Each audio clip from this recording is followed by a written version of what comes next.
squad. Well, she represents Minnesota. I know she never goes there. She represents Minnesota. I know she never goes there. I know she never goes there. They found some harvested ballots in a suitcase in the back of a car. So tell me how you got elected. Tell me who you are. You represent Minnesota. I know you never go there. You represent Minnesota. I know you never go there. I know you never go there. You never go there.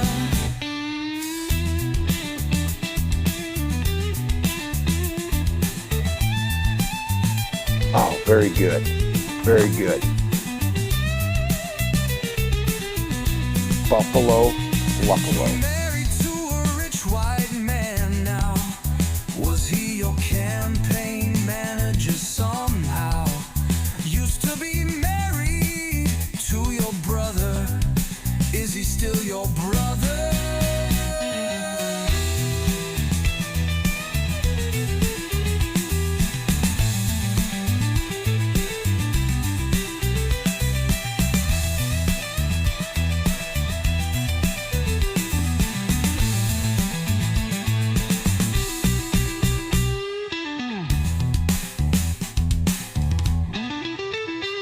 You're married to a rich white man now.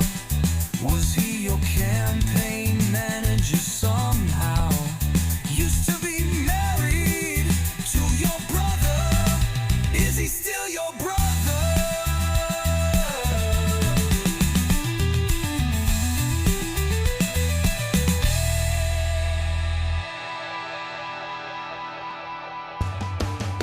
The best part of waking up is knowing Kamala lost to Trump.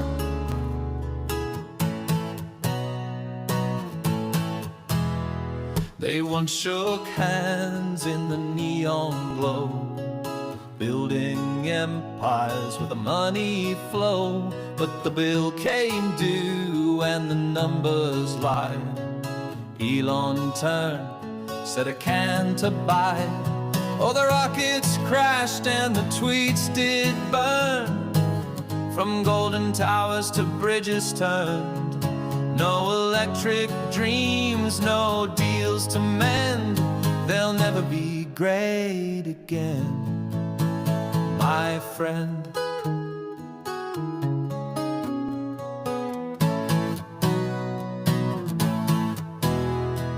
Trump said, Elon, you've lost your spark. Your future's dim, your cars won't start. Pulled the plug on the electric game. Elon shouted back, you're to blame. Oh, the rockets crashed and the tweets did burn. From golden towers to bridges turned. No electric dreams, no deals to mend. They'll never be great again, my friend.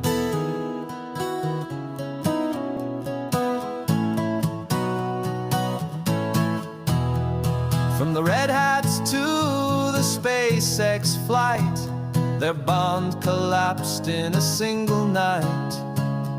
No handshake, no more trading schemes, just the silence of broken dreams.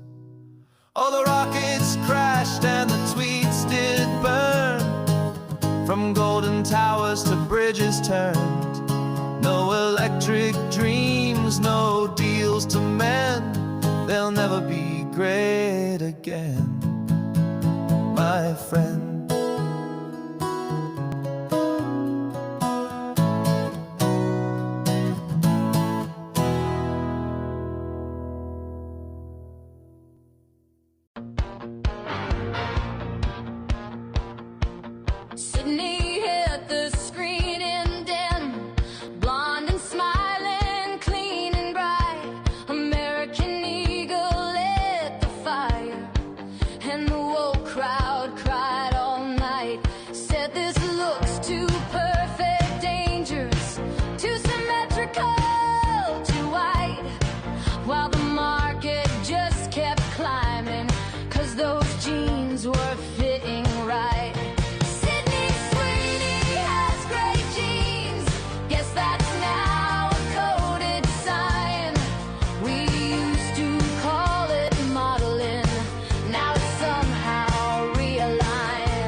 a mic and the room goes still. All hail the queen of Capitol Hill, not the brightest bulb, but she's black and clear. Trapped in the headlights like a white-tailed deer. She lied for a living when she knew the truth. She could have dropped a dime in a telephone booth. Her brain's on vacation, but her smile's on cue. Korean wants a job with Whoopi on The View.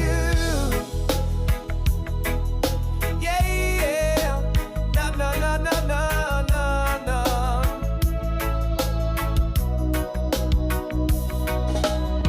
When she's asked if there's something wrong, she flips through a binder for the latest song. She looks so cute and sings like a bird, but don't you believe one single word. Behind the podium she builds a disguise, a master of spin with a wink in her eyes. They ask for the facts, she gives them a play. Corinne's in control, it's her kind of ballet. She lied for a living when she knew the truth. She could have dropped a dime in a telephone booth. Her brain's on vacation, but her smile's on cue. Korean wants a job, Whoopi on The View. Yeah, yeah, la la la la la la la.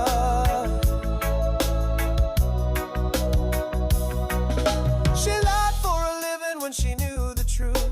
She could have dropped a dime in a telephone booth. Her brain's on vacation, but her smile's on cue. Korean wants a job with Whoopi on The View. Oh, oh, oh. Korean wants a job with Whoopi on The View. Oh, oh, oh. Korean wants a job with Whoopi on The View.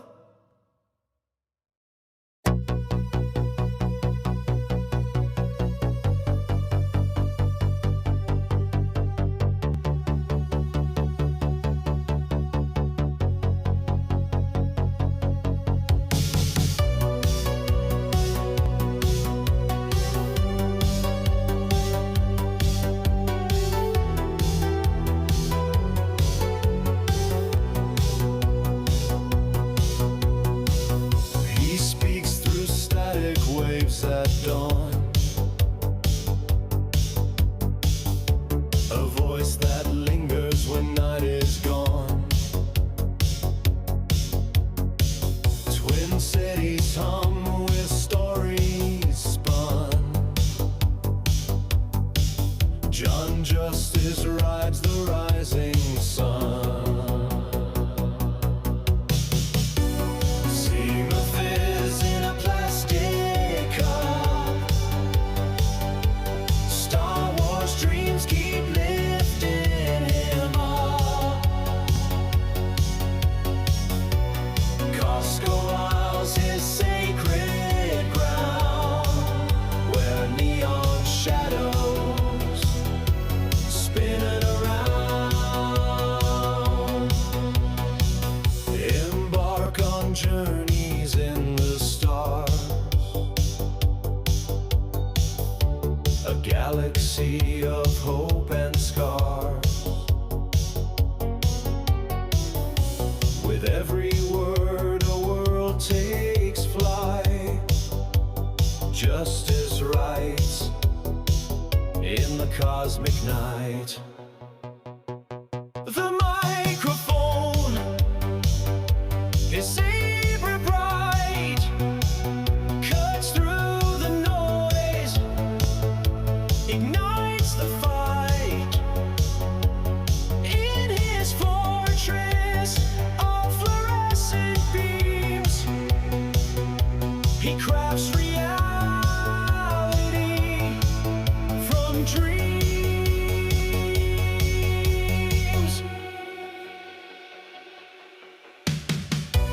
Seam of fizz in a plastic cup. Star Wars dreams keep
And another Monday has arrived. It's the John Justice Show presented by American Experiment. And thank you to all the early risers who have joined the show this morning. Or if you happen to be catching up on the podcast, I, of course, am your host, John Justice.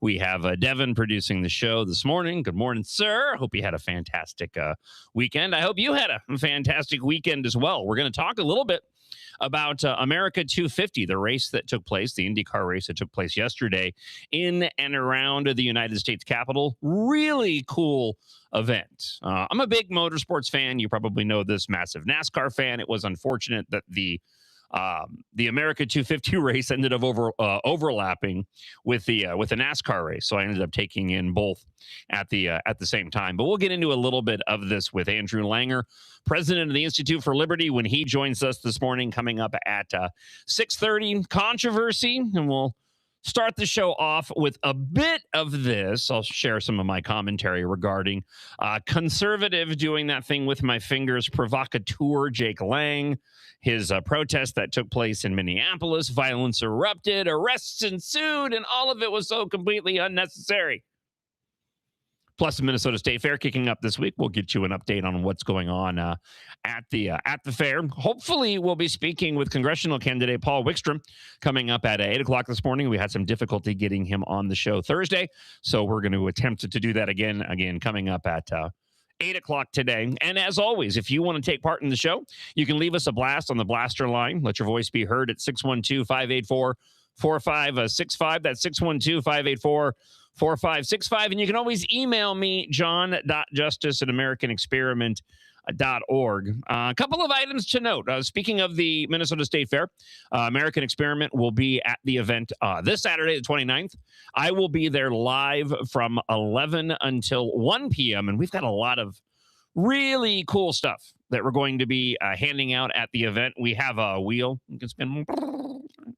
We got a wheel, and then on the wheel is how Minnesota's on the wrong track. So you get to learn how Minnesota is on the wrong track while also winning a bunch of free stuff. Isn't it interesting how it works? So make plans to come on out and join us. And I believe most of the Freedom Friday crew should be there between 11 and 1 when I am there on Saturday. But Center of the American Experiment will be there all day, the entire day on Saturday. So even if you can't come by while I'm there manning the booth, come on by and grab yourself some free stuff all throughout the fair. Avoid the power drag review that'll be doing pop-up events. We'll talk more about that. And thankfully, because our state government has capitulated to gang members, there shouldn't be any gang violence coming up on Saturday. Also want to mention that tonight, in the more immediate future, I will be out at the ballpark in the Twin Cities. Fantastic restaurant right in my neck of the woods on 65 and 109th, roughly 109th, right?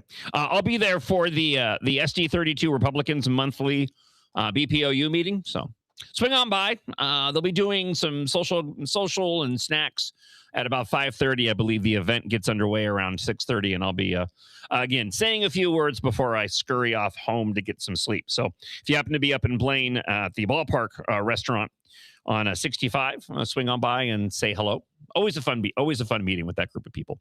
So looking forward to going to that event this evening. So let's go ahead and start here. I'm going to dive further into this coming up after 7 o'clock this morning, but it is the big news locally from over the weekend. 11 arrests were made following clashes at the far-right rally led by Jake Lang in Minneapolis. Lang and his associates, including Jaden Scott, were arrested for probable cause riot after driving onto the sidewalk and deploying pepper spray towards the counter-protesters. The Minneapolis Police Department prioritizes separating demonstrators from vehicle traffic, but others were injured by thrown objects during the confrontation. Lang and his fellow activists were among those arrested for probable cause riot.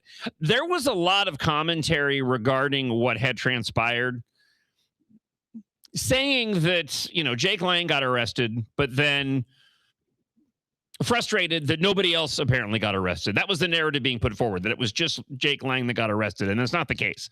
I actually have the list here. You had a 53-year-old man from White Bear Lake, a 42-year-old from also White Bear Lake, a 33-year-old from Minneapolis, a 29-year-old from Minneapolis. You had a 33 and 37-year-old from Inver Grove Heights, a 22-year-old man from Plainfield, Illinois. And they were also arrested for assault, riot, and conduct. There were individuals taking part in the rally that were also stopped during a traffic stop. And then the individuals that were arrested there. In total, 11 people ended up being arrested at this event. The 31-year-old from Florida was among those, right, arrested. The vehicles that he drove up on, including a flatbed truck displaying the saying, "Jake Lang loves black people but hates," and then N-words. And the N-word was actually spelled out. Now, if you're listening to Friday's Freedom Friday show, we talked a bit about this. And A.K. Kamara reminded me, because I had separated the two out. He had sent the group chat that we have for Freedom Friday. He had sent us all a graphic that was promoting this event. And this was a couple of weeks back. And that graphic was this Jake Lang event taking place. And on it was the N-word. And AK had shared us like, "Oh, did you guys see this kind of thing?" And I was like, "Oh my gosh," right? Okay, whatever. Dismissed it and didn't really think much about it after AK had gone and sent that to us. And then he reminded us on Friday that this was the event. And I was like, "Oh my gosh, I completely forgot." A couple of things can be true at once. And I'll have further commentary as we get into the details, including the dude dressed as Spider-Man at some point that went and jumped on to one of the flatbed trucks and tried to go after Jake Lang, just adding to the chaos of the visual of what transpired. But a couple of things can be true at once here. And it's so funny, by the way, because I don't recall using that terminology. Two things can be true at once, as much as I have, say, over the past like 2 years. And I don't know why. I don't know why that is. I don't know. And I bring that up because I don't know if there's more circumstances wherein this needs to be pointed out that a few things can be true at the same time. Because it certainly rings true in this situation. You can support Jake Lang and his right to free speech, that he should be able to go out, regardless of how offensive the terminology is or the signage is. He should be able to go out and protest or rally like anybody else. He has to face the consequences of that, mind you, but he should have his free speech. Now, this situation gets a little bit more complicated because apparently he went and drove up on the road, but you can support his right to free speech and still completely criticize his tactics.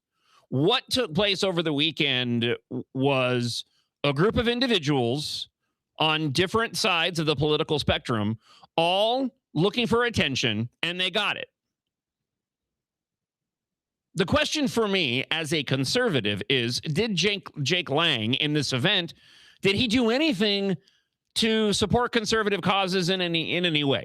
Did he advance the conversation regarding free speech? And I'm sure it wasn't his intention to do anything relating to the general election, but we are looking at a general election. There is a lot on the line, especially here in Minnesota, depending on whom the people go and elect. And because of that, you can't really disconnect the two, since Jake Lang is out there putting himself into the public as a conservative. And there is an immediate connection when it comes to the media coverage of this, because those on the left will go and look at Jake Lang's actions and they will say, "Hey, that's another reason to go and criticize Republicans and conservatives." So the answer to all those questions in my mind is no, he did nothing to advance conservative causes, free speech, or certainly anything that would help the Republicans in the general election. As a matter of fact, I go a step further and say he actually went out of his way with a completely unnecessary event and conducted himself in such a way that actually hurts the GOP's chances, and acknowledging that that wasn't the point of what he was trying to do. The bottom line is, for me, this ended up helping the far left agitators much more than it did anything relating to conservatism. And again, you can support his right to free speech, that individuals should go and leave him alone. That being said, that's not the case here. He did this intentionally to get the reaction and the response, probably hoping to get arrested. Because like so many other issues that we talk about on a daily basis on the show as of late, which is just really unfortunate. This is another example of individuals that are out there doing things for themselves more so than they are the alleged cause that they say that they are fighting for. No, this is engagement farming at the worst level because, as I said, this helps those agitators. We don't need examples of how violent the left is. We already know. It's not like we weren't aware that the Antifa types are going to go and act violent when given the opportunity. We're fully aware of this. If you didn't have Jake Lang doing this event, then there wouldn't be any issue at all. And yet, the takeaway here is that a lot of individuals may be drawn to the far left activist organizations. They may get more support monetarily. They may get more support in terms of people joining their organizations based off of what Jake Lang did than if he hadn't gone and done the event. Incredibly unfortunate and self-serving, and putting Minnesota and Minneapolis back in the national news media spotlight, not for anything positive. If you want to comment on this, 612-584-4565. You can also email john.justice@americanexperiment.org. Let's go here. Former NBA center Enes Kanter Freedom got booted from Sunday night's WNBA game at the Chicago Wintrust Arena after a brief confrontation with a player on the court. You see, Freedom was wearing a T-shirt emblazoned with the definition of the word woman, and he was ejected just before the end of the third quarter after a brief confrontation with the Chicago Sky guard, Natasha Cloud. With a minute 22 left in the quarter, Cloud scored, and the Fever called for a timeout. Cloud approached the baseline where Freedom was seated, Enes Freedom, pointing and shouting at him as he raised both arms and stepped towards the court. Several other players and officials jumped between them, preventing the confrontation from escalating. Listen, if anything, I think the players should have been dejected. All the dude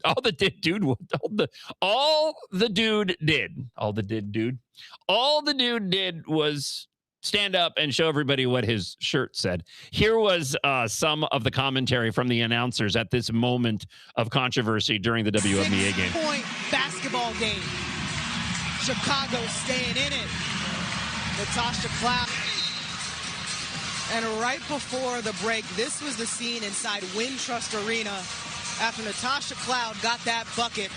She wanted her voice heard. We have talked about the conversations surrounding the W.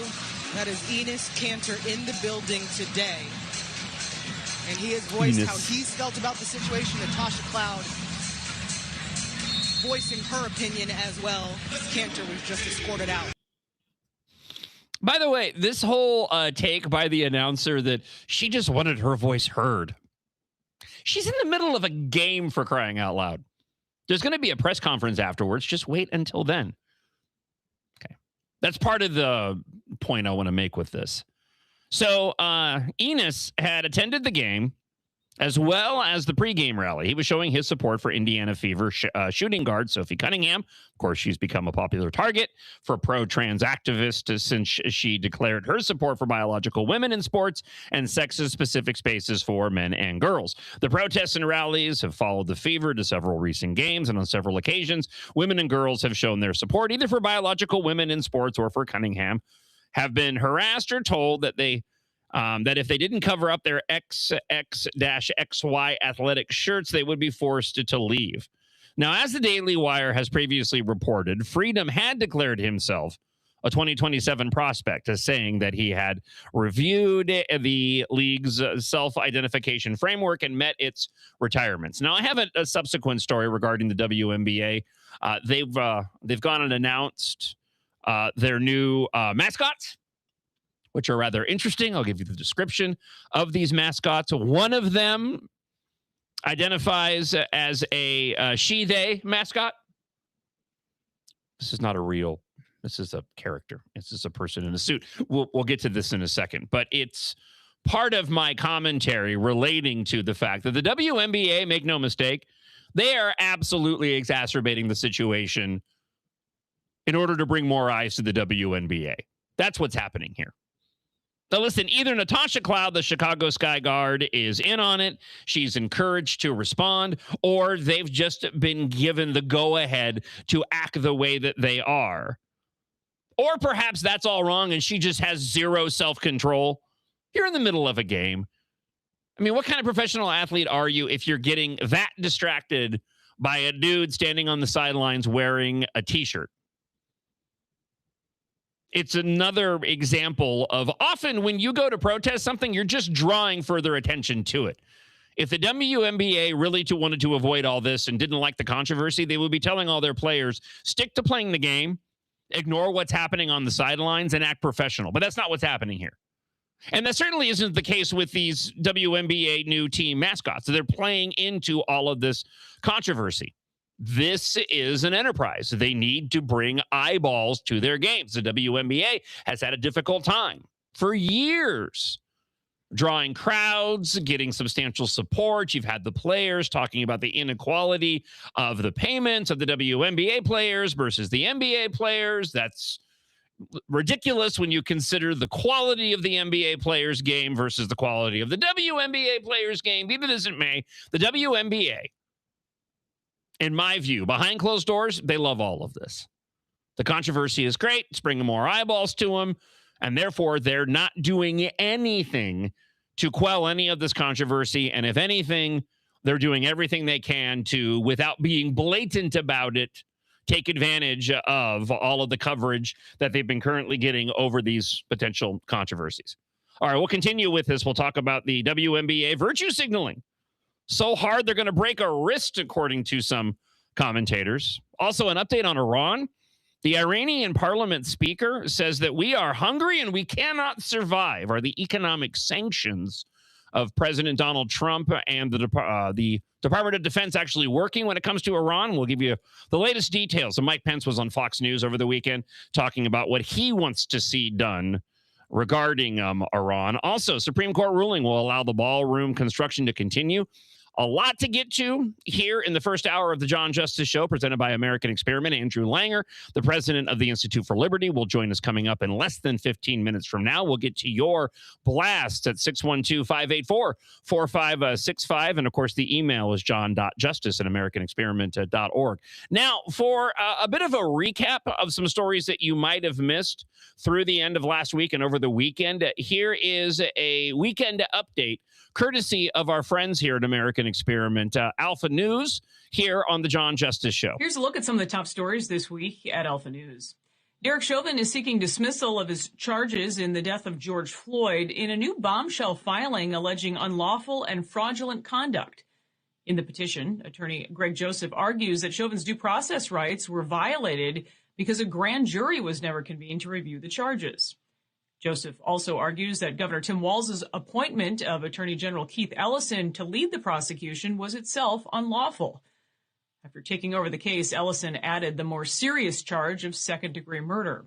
Chauvin's petition asked the court to vacate his convictions, arguing that the charges were never lawfully brought in the first place. From our flashback files, Peggy Flanagan says Minnesota is built on white supremacy and not safe for black people. In the days following George Floyd's death in 2020, Flanagan, the current DFL lieutenant governor and candidate for U.S. Senate, said in an interview, "We have an incredible state if you're white," and, quote, "if you are indigenous, if you are an immigrant or refugee, the opposite is true." A Somali-born daycare owner in St. Cloud, who racked up years of state licensing violations, has won the Democratic primary in House District 14A. Abdi Desain racked up 16 violations at Blooming Kids, the child care center he runs in St. Cloud, according to DHS records. Desain now advances to the November general election against Republican Mike Conway. And on the podcast, a Minneapolis business owner's message to politicians: you can only heap so much on us before we collapse. Dr. Mo Smith says business at her chiropractic and wellness center in Uptown is down 75% since the George Floyd riots. Smith talked about how virtually no business in the area has not experienced a break-in, attempted break-in, theft, vandalism, or property damage in the past several years. You'll see that interview on our YouTube channel. Be sure to stay informed with independent Minnesota journalism at alphanews.org.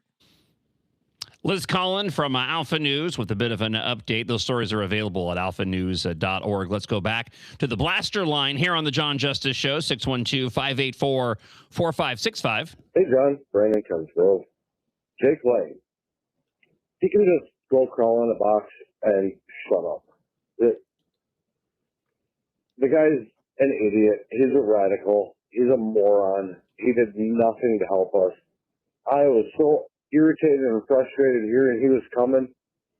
But what do? He does have the right to come here. But he's an idiot. He's just trying to get clicks and likes or whatever, views on his social media so he can make money. And he doesn't care about how he looks, how he makes the GOP look, how he makes anyone look. He's just a moron. He can go away. Have a great show. Thank you so much for that, Brandon. I appreciate the comments. We'll get back to more of your blasts coming up on the show, and we'll dive back into that story with further commentary coming up after 7 o'clock today. So let me talk briefly about your health. One of the best things that you can do is to drop the weight. I have a yearly checkup with my cardiologist. Just did this about a month ago. Had an echocardiogram. Everything's fine, by the way. And having a discussion, the televisit with my cardiologist after the exam. And I told him the weight that I'd lost. And he said, that's fantastic. It's one of the best things that you can do for your heart because it's one of the best things that you can do for yourself overall. You might have gone through the yo-yo dieting before. That was certainly the case for me.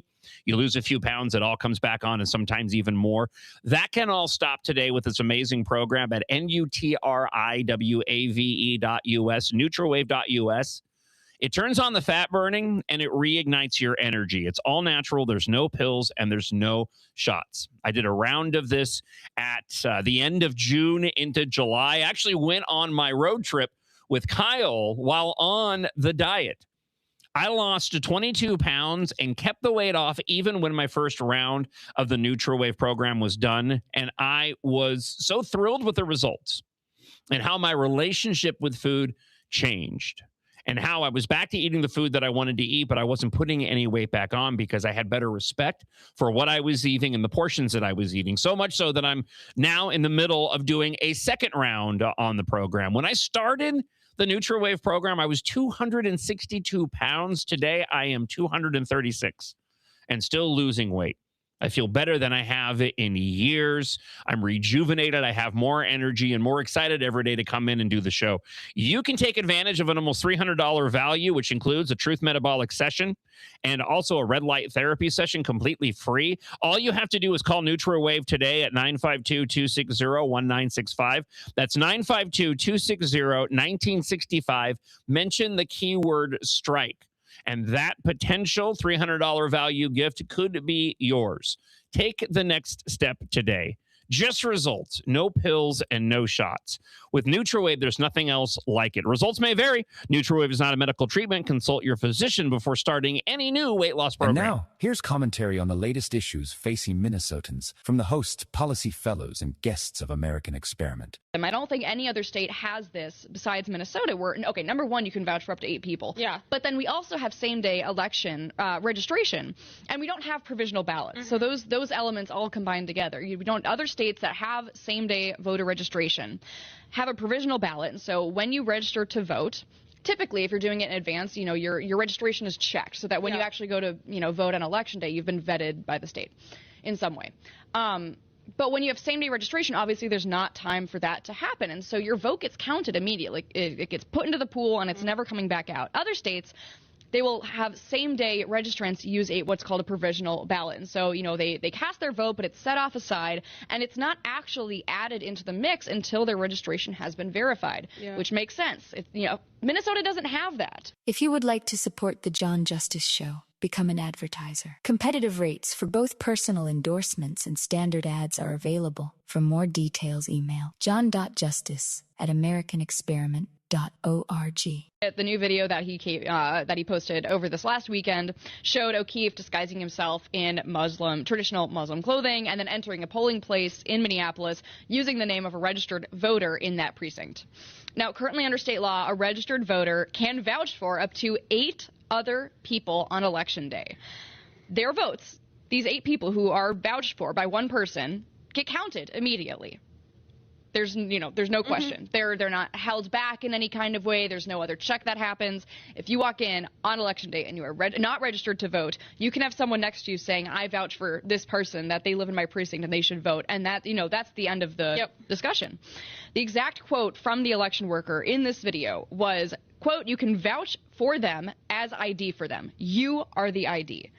That is insane. It's John Justice, and you know that feeling when your body is tired but your brain just won't shut off? That's where CBN comes in. It's a naturally occurring hemp cannabinoid known for its relaxing, sleepy effects. CBN helps tell your body that it's time to rest. The Mini Leaf Night and Night Plus Sleep Gummies combine CBN, CBD, and CBG to help you fall asleep faster, stay asleep longer, and wake up feeling refreshed.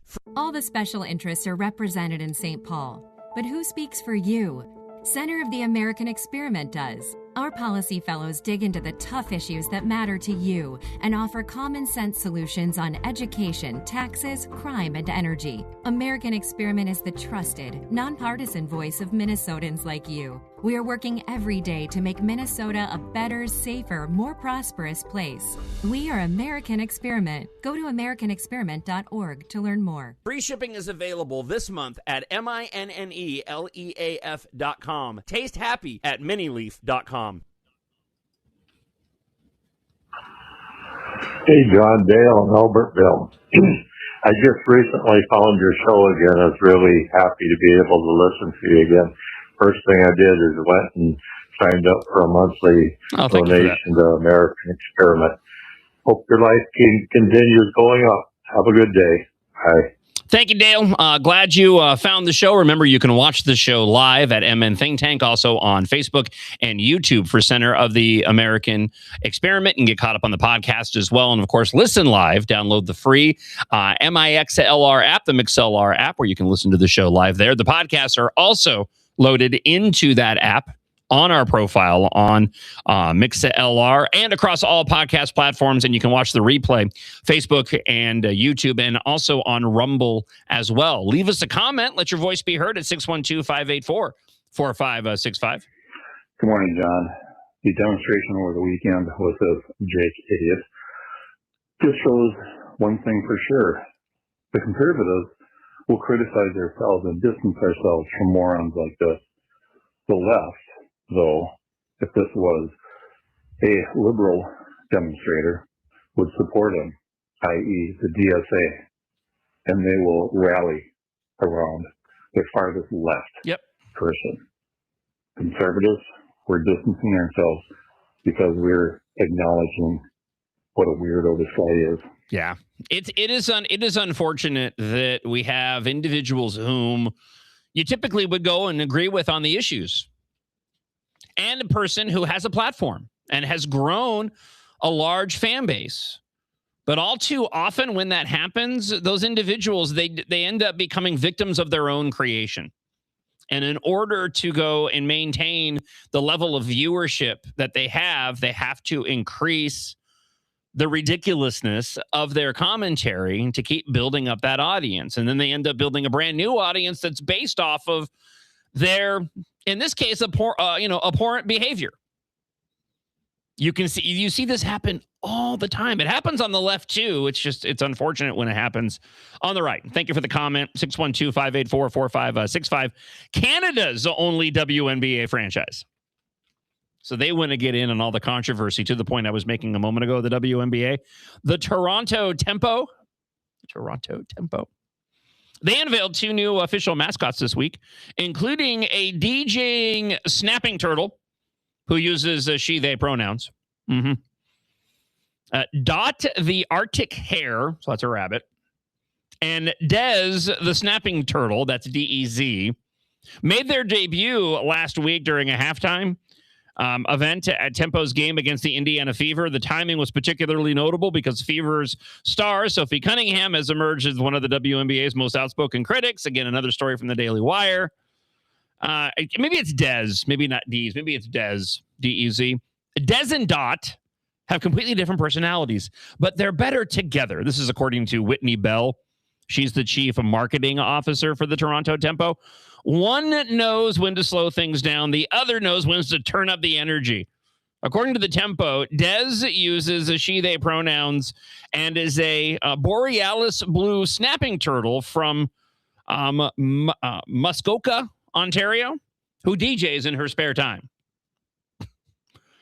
Their name is inspired by Decibel, a nod to their love of music and a role as the more measured half of the duo, the team said. Des is calm, clever, and always thinking a few steps ahead.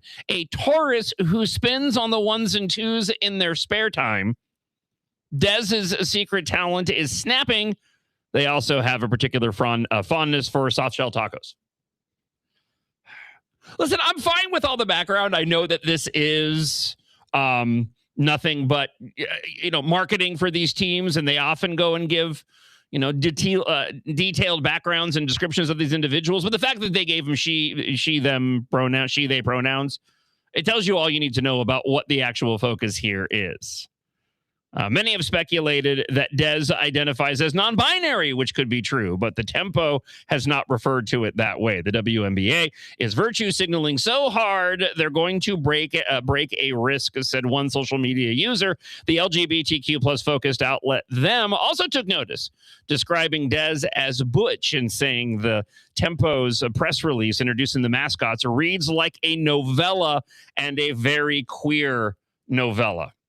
Isn't that awesome? The outlet went to a step further, speculating that Des and Dot might be romantically involved. That's right. Them asked, that was the LGBTQ plus focused outlet, Them asked the Tempo to clarify that both mascots' relationship status and gender identity. A Tempo spokesperson told Them that Des and Dot are besties, prompting the outlet to update its report. Dez's gender identity, however, remains a mystery. Again, prove me wrong, but the WNBA is absolutely intentionally exacerbating the controversies that have been surrounding them as of late. They found a vehicle in which to gain attention, and they are leaning into it as best as they possibly can without being too overly obvious about it. Speaking of leaning into controversy, President of the Institute for Liberty, Andrew Langer, joins us here once again this morning. Not really, Andrew. I was just trying to figure out a clever way to introduce you this morning. I always lean into it, John, and I know most folks feel that my gender and dating status is a mystery. Do you know what? Have you decided what pronouns that you identify as? Have you gone that far? There was an activist a few years back. You might remember this story. He later, I think, became a TV producer. I think he's out now. Grant Strobel, who, when he went to the University of Michigan, he declared that his pronouns were His Majesty. Like, okay, All right, I can get behind that.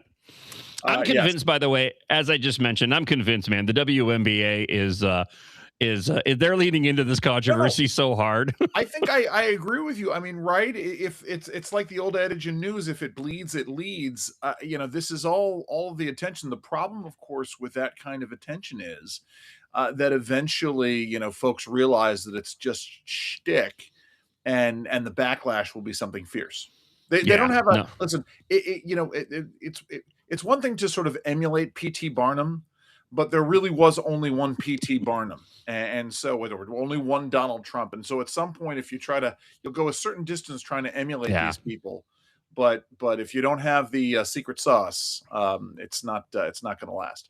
That is a fantastic point, Andrew Langer. Thank you. Let's turn our attention to the Capitol before we talk about the Supreme Court allowing the White House ballroom construction to continue. I'm not the biggest IndyCar fan. I do watch some IndyCar. I follow it a bit. I don't have like a chosen driver. I've tried to get into it like I have with F1. I just can't. I can't find that I love that form of racing as much as I love my beloved NASCAR. Now, that being said, this America 250 event in D.C., in and around the Capitol, it was a pretty amazing event to watch. As a matter of fact, I know they're talking. I know Speaker Johnson mentioned that they like to do it again. Trump had said that he was talking with Roger Penske, of course, a titan within the motorsports industry, that he's been trying to bring a race like this to D.C. for decades, and Trump finally made it happen. this has the potential, Andrew, to become a prestige marquee event. It'll, it won't be as big as the Indianapolis 500 or the Daytona 500, but within these different motorsports, they have these marquee events. We have the Brickyard 400 for NASCAR, Right. the Darlington Southern 500. Indy has their prestige races beyond the Indy 500. This race, the America 250 event, could be one of those events if they continue doing it. It was really, really fun to watch, and without controversy, no protesting. Although Right. they did what they could to keep that from happening. So Right. Well, and also it's not the easiest. The way that the race course was set up, it was not. And you know this from watching racing. I mean, there could have been protests somewhere, but because you're only focused on one, either you've got the driver's view, of the race, or you've got these limited snapshots of it. You're not gonna see if and where people are protesting. I think a lot of folks just avoided downtown. Here's the thing, and there's all kinds of places I could go with this. Let me start with the fact that when this race was announced, I happened to be on the air filling in for our buddy Tony Katz, and his producer Landon is an IndyCar guy, and he hit me to this the undercurrent, right? These things are always Rorschach tests for the rest of America, right? Depending on where you sit before the race. I think after the race, things have changed a little bit. But if you were a never Trumper and you're anti-Trump, you were very angry about this. If you were nominally pro-Trump, you were in favor of it or agnostic. And I read on the air a tweet from some crybaby lefty IndyCar fan who was absolutely devastated that how dare the evil President Trump have this race, blah, blah, blah, and so on and so forth. And I spent a good chunk of time making fun of the tweet on the air, and apparently stepped in it big time with the IndyCar fans. And for, it was like, listen, this, everything has its fandom. And and by the fandom, I mean the fanatic and fan. Oh, yeah. And so Oh, yeah. It was in the space of 5 hours, like you're just stereotypical, internet descent into madness. Why are you picking on this poor 20-something girl? You're a 40-something man, and you're this and you're that. It's all the whole thing. And then, the funny thing was, and I got blocked by this person within 10 minutes. So of course, because of course you got blocked. But the point is, I sort of watched, and as this thing was coming up. Now, it's not like DC hasn't had races before. DC has had some car races before, not downtown, not around the mall, but for years there were still the remnants of, I want to say, of IndyCar, maybe Formula One, I don't know, a track or near the old RFK Stadium. You could sort of see that stuff out there in the parking lot for years. You had the sort of the jaded folks who are like, oh, it's going to ruin downtown and it's going to make it hard to get it down. It's August. Nobody's in DC anyway in August. And, to do an event that gets people to come to DC in the sweltering heat of August is a really good thing. So I had my Ben's Chili Bowl lunch on Friday, and one of my regulars texted me on Thursday, and he's like, I don't think I'm gonna come. I think traffic's gonna be too terrible, blah, blah, blah. And then his best friend who showed up was like, yeah, it took me 20 minutes to get downtown. It was the easiest traffic ever because nice. Okay, nobody's coming in. Listen, and the funny thing is, you had folks who were never Trumpers who had to admit that this was a pretty good thing. I won't say who it was, but I had one family member in a family group chat talked about how much they appreciated the race. Somebody else popped in and said, well, it went off well. I was just really worried that one of these Indy cars was going to go flying into into a museum, into one of the art museums. And I'm like, oh my, it was just like a massive sort of groan there. No, tell me you don't know anything about racing without telling me you don't know anything about racing and the safety measures that they have in place. Exactly. So listen, I hope this comes back. I think it's a great idea to bring this stuff. I know folks who came into town specifically for it. I think it only gets bigger and better. So sure. Well, if anybody's asking, based off of my opening comments, why it was so great, I just want to touch on this briefly. It was a really good reminder of how, and I'm going to use this carefully, how All right. normal people sort of react to things. And what I mean by that, I just mean you're every everyday individuals that don't necessarily follow politics the way that I do, those that listen to the show or you do. In the run up to the show, it was incredible to hear all of these prominent voices within motorsports talking so positively about the prestige and the importance of this event taking place in DC when they are pre-race going and showing the track layout, and they're passing by the Smithsonian and the Washington Monument and the White House and the Capitol, and you can hear in their voice in the commentary, that level of respect post-race. When the winner talking to the media and not doing a shout out to Trump, but just basically pointing to the White House, knowing Trump and Melania are watching, saying that he's from Florida, where the president is from. There's no controversy. It was just such a refreshing moment to see the level of prestige and respect being paid to our nation's capital at a time of extreme politicization.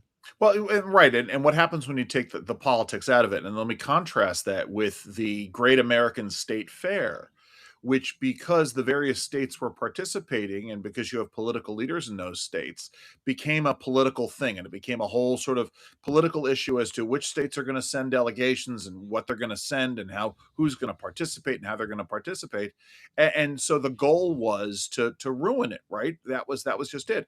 But when you're talking about an event that is driven by the marketability of it at the end of the day and reaching the broadest base of the audience, and you don't have sort of political leaders interfering in it, that's when you get events like this. I mean, let's forget this probably wouldn't have happened 4 years ago. I know that the president was talking about this kind of a thing, but at the end of the day, this really the kickoff Freedom 250 really had to occur, at the nation's 250th birthday. And I think when all is said and done, one of the things folks are going to look back on when they look back on America's 250th birthday, in the same way, for instance, folks from New York, look at Op Sail from 1976, all the tall ships going up the Hudson River. Folks are going to look at this as one of those, marquee events of the summer of America's 250th birthday celebration. Well, I'm sure the commentary will soon shift over to the fact that on Friday the U.S. Supreme Court says the construction of the monstrosity that is I'm joking, by the way. The White House, the White House ballroom project can now continue for now. The temporary order came from Chief Justice John Roberts, and it does allow the work to continue while the High Court considers the Trump administration's emergency appeal. Do you think that the left is going to go and grab onto this and make a big issue about it again, or do you think they're done with it and they're moving on? No. Listen, I think most of America's moved on a long time ago from this issue. I think the left never gives up, and the more that they can make hay. I mean, does this rise to the level of other Supreme Court cases where they're going to use it as a cudgel to try to expand the court or reform the court, do whatever Hakeem Jeffries was threatening a couple of weeks ago with all of this? Probably not. But at the end of the day, the building of the White House ballroom is going to continue to be a story, going into the midterms and going into, not that most folks care about this, going into the midterms, but certainly it'll be one of those things. And right, as Jeffries and Jamie Raskin have been threatening to sort of re-up the impeachment factory, I'm certainly this is going to be, the ballroom itself is going to be a factor in whatever post-election 2026 impeachment proceedings the Democrats move forward with. Last week, you and I, Andrew Langer, had a conversation about J.D. Vance, talking about his views over some very well-known and respected economists. I know you have a new Wall Street Journal opinion piece. I'm assuming this is dovetailing off of the conversation that you and I had last week on the issue. It is. It's a couple of things, John. And this is actually, it's really interesting because there is a much broader debate happening that I was only sort of tangentially aware of. Some colleagues and I got to talking about a couple of different things. Vance was on talking about reserve currency in America and the dollar and all of those things. and it launched into a more general discussion of the pro Vance camp versus the anti Vance camp. And so I wrote sort of an impassioned discussion, sort of putting the thoughts you and I talked about on paper. What do I mean by this? Never assume anything. JD Vance a couple of weeks ago was on the Michael Knowles show, and he was talking about how we are now Milton Friedman's laissez-faire free market economics is very passé. Now, I know if you're like me, when you grew up, coming of political and probably economic age in the age of Reagan, you sit there and you go, well, no, Milton Friedman and Friedman's laissez-faire economics is at the core of who I am and how I approach politics and government and public policy. And then for Vance to go and then declare that he's more of a Hamiltonian, and I'm certainly out of that Jefferson camp. So I wrote this piece, because of that, and was encouraged to submit a version of it to the Wall Street Journal. It isn't up yet. It's hopefully going to go up sometime in the next couple of days. But part of it is also David French. We all know the former conservative. He still considers himself a conservative, but he's writing in the New York Times on Friday. Like literally Thursday, I sent the draft op-ed to a buddy of mine, and Friday he sends me this piece from the New York Times, and I, of course, drop an F-bomb to myself, making similar arguments but different arguments. David French's arguments were all about some obscure Catholic doctrine, trying to explain why J.D. Vance wasn't a Catholic. But the point is that also David French isn't trying to speak to conservatives and folks who are nominally predisposed to be Trump supporters, and explaining sort of the difference between Vance's approach and Trump's approach and these other things, and why Vance's views are, shall we say, concerning. I will leave it at that. We could use sort of stronger language. I'd like to think that my piece is better written than David French's piece, but folks will judge that. The bottom line is we've got a very serious debate as conservatives and conservatarians, libertarians, going into the 2028 election, which is, what is the vision of government? How much, if any, government intervention in the economy do we want?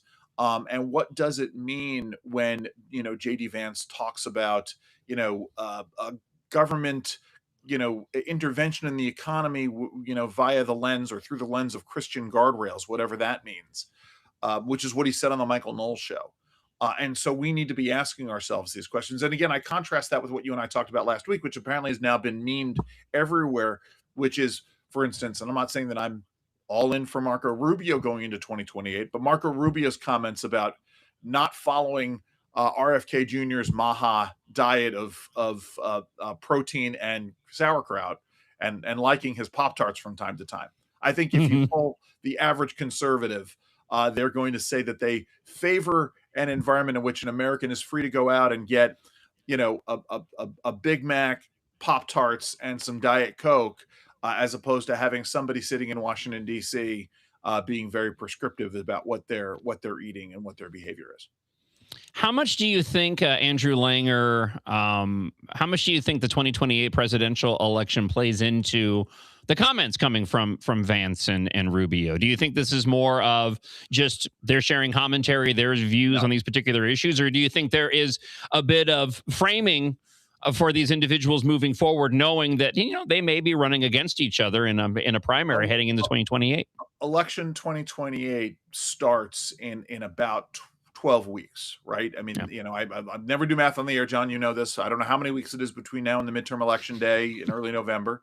9 weeks, let's say 10 weeks. But the point is, that's when election 2028 begins. And Vance has seen, now Vance is still leading in the polls, right, going into 2028. But Marco Rubio has been steadily rising, and I think has cut Vance's lead by 10 points. And I'm not saying that that either of them are particularly campaigning, but certainly they're both very cognizant that they are the Republican frontrunners going into 2028. Talking with Andrew Langer, the president of the Institute for Liberty, here on the John Justice Show, presented by American Experiment. If you want to leave us a comment, you can leave us a blast at 612-584-4565. Leave us an audio comment. We'll play those on the show. Also, email john.justice@americanexperiment.org. I'm looking at a local KSTP. I see a headline here, Andrew Langer, and it seems to be a headline every single day over the course of the past few weeks from various municipalities here in Minnesota. Flock camera debate grows as Dayton St. Paul City Council set to take action. This is happening again, there seems to be a new story every single day of another area where they adopted these cameras and now they're embroiled in controversy. They're taking them down. They're pausing. Your thoughts on the explosion of controversy surrounding these license plate flock of cameras? Listen, I'm not surprised. I mean, I think at the end of the day, again, you and I were just talking about folks who don't necessarily pay attention to politics and policy. They go and live their lives, and this is, I think, an emblematic example. We all talk about the adage of you throw a frog in a pot of boiling water, it'll hop right out, but you raise the temperature slowly and it'll cook itself to death.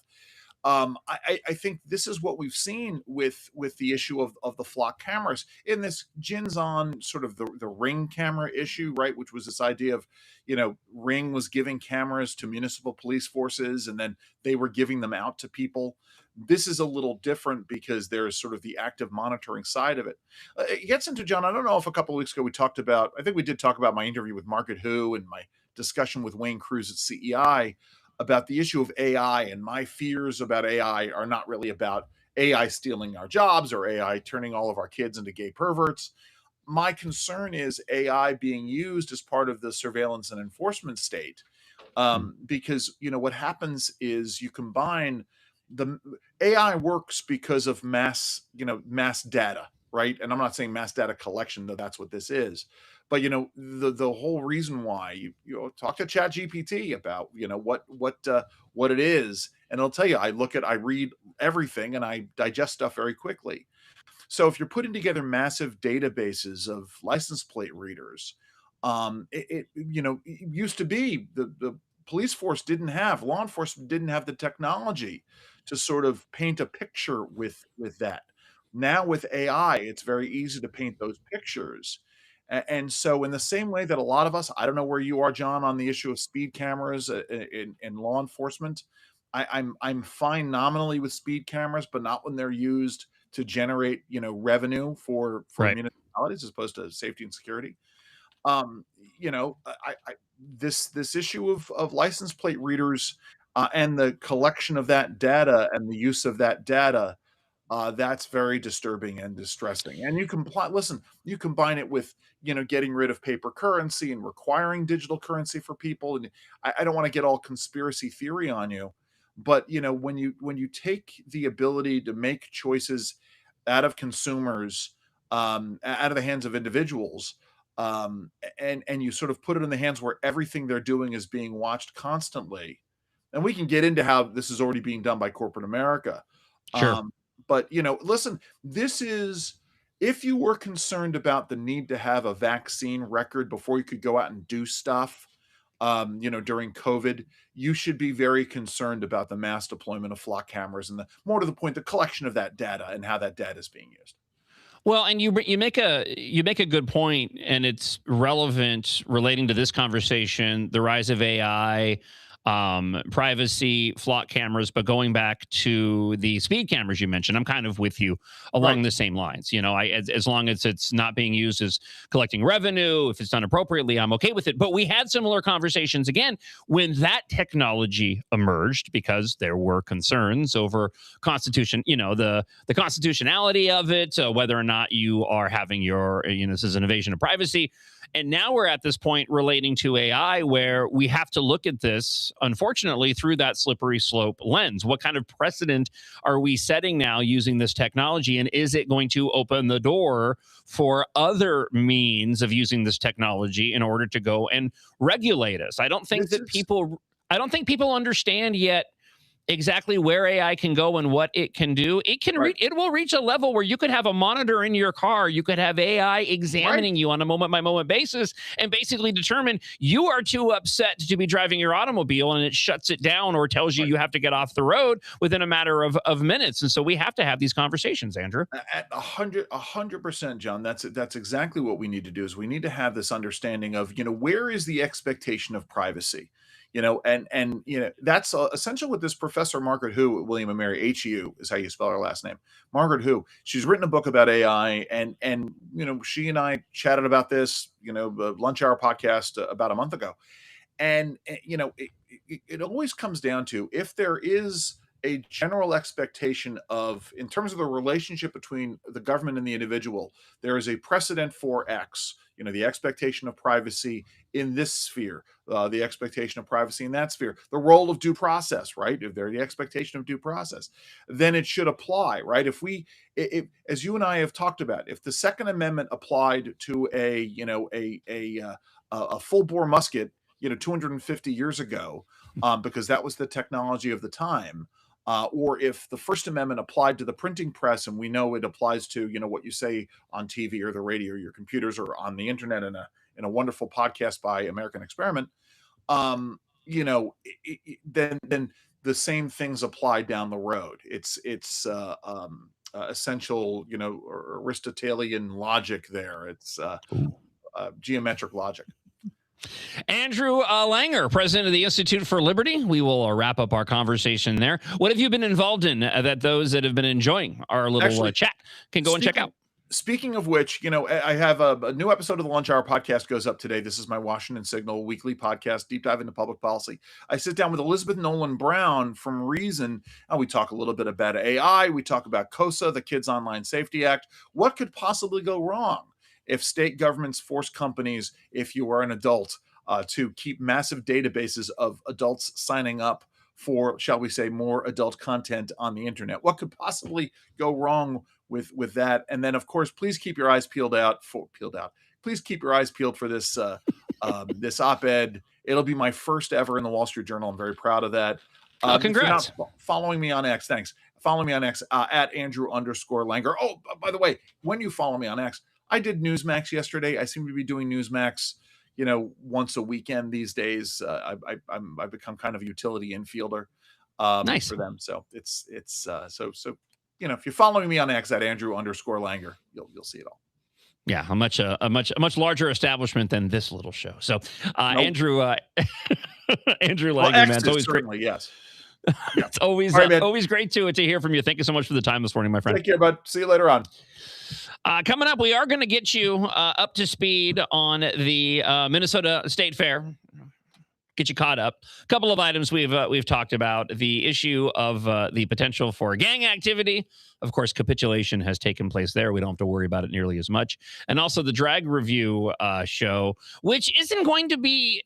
And we discussed this briefly when we brought up the drag review and the drag queen performances at the Minnesota State Fair. We did bring it up, but I want to kind of focus on it a bit. This isn't going to be isolated to one location. They're going to be doing pop-up events all around the fair, which I take a much bigger issue with, and we'll talk about that coming up in the second hour of the show. Remember, when you have the opportunity, maybe right now, head on over to MINNELEAF.com. That's minileaf.com.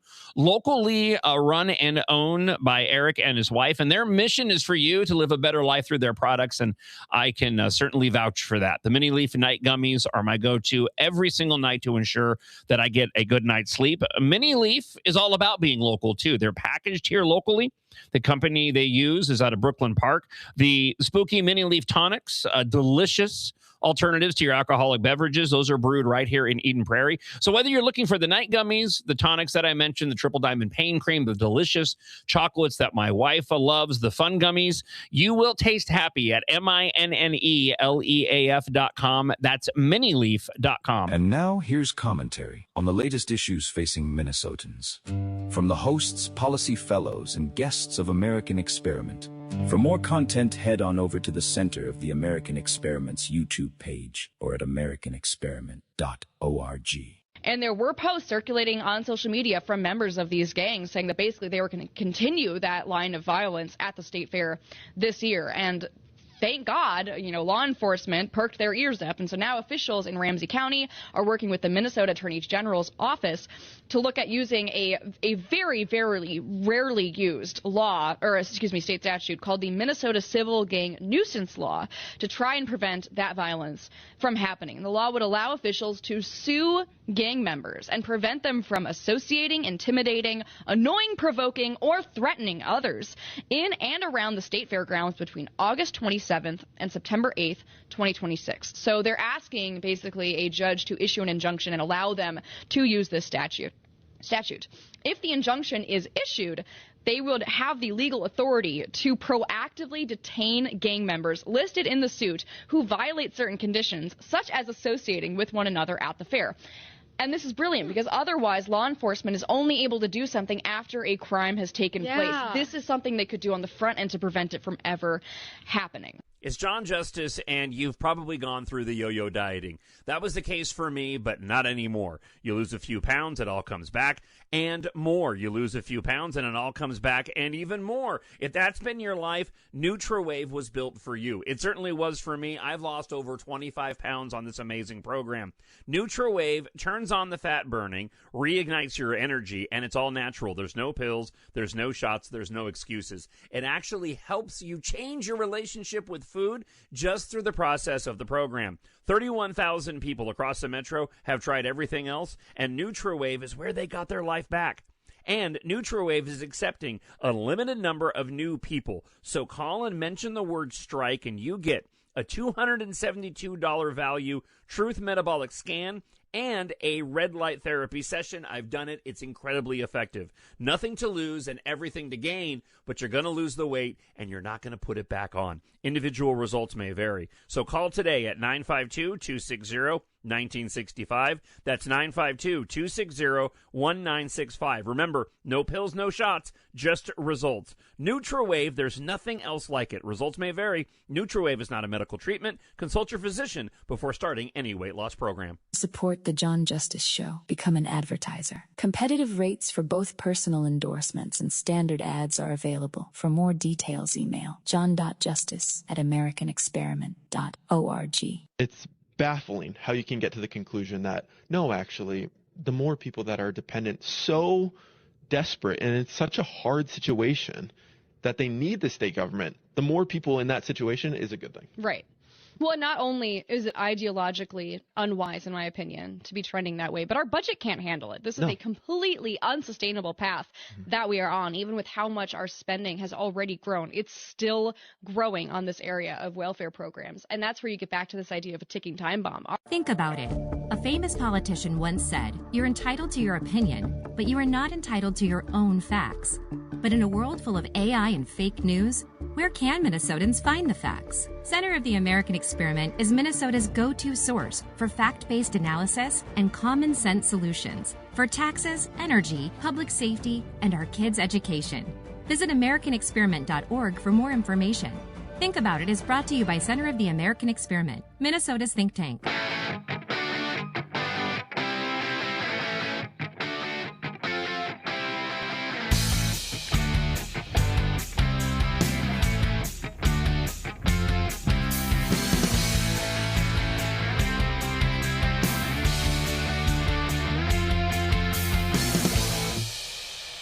And it's hour 2 here on the John Justice Show, presented by American Experiment. You can watch the show live, Facebook and YouTube at Center of the American Experiment. Also, my personal Facebook and YouTube pages as well, at MN Think Tank on X. Listen live at the MixLR app, where you can also get caught up on the podcasts. And, of course, across all podcast platforms. And if you miss any portion of the show and you want to watch it, the repost of the video portion of the show is available across those platforms and also up on Rumble. You heard some commentary there from Grace Keating here at Center of the American Experiment, talking about the gangs at the fair. We'll talk a little bit more about the state fair coming up in just a bit. Got an email a moment ago, john.justice@americanexperiment.org, from a friend of the show who is, upset, and justifiably so, because of the drag queens at the event. And it's interesting. The response that they received over their frustration may run counter to what actually is going to take place. And so we'll dive into the details of that, again, coming up a little bit later on this hour. So a couple of items that I didn't get a chance to cover in the first hour of the show that I want to touch upon. First off, an update on what's been going on with the war in Iran. The media has become kind of disinterested in all of this right now, but we may actually be making some progress on the economic pressure front. Iran's parliamentary speaker, Mohammed Bakir Qualibaf. I asked producer Devin. He said it was Qualibaf. That's a total lie. I didn't even talk to Devin about this at all.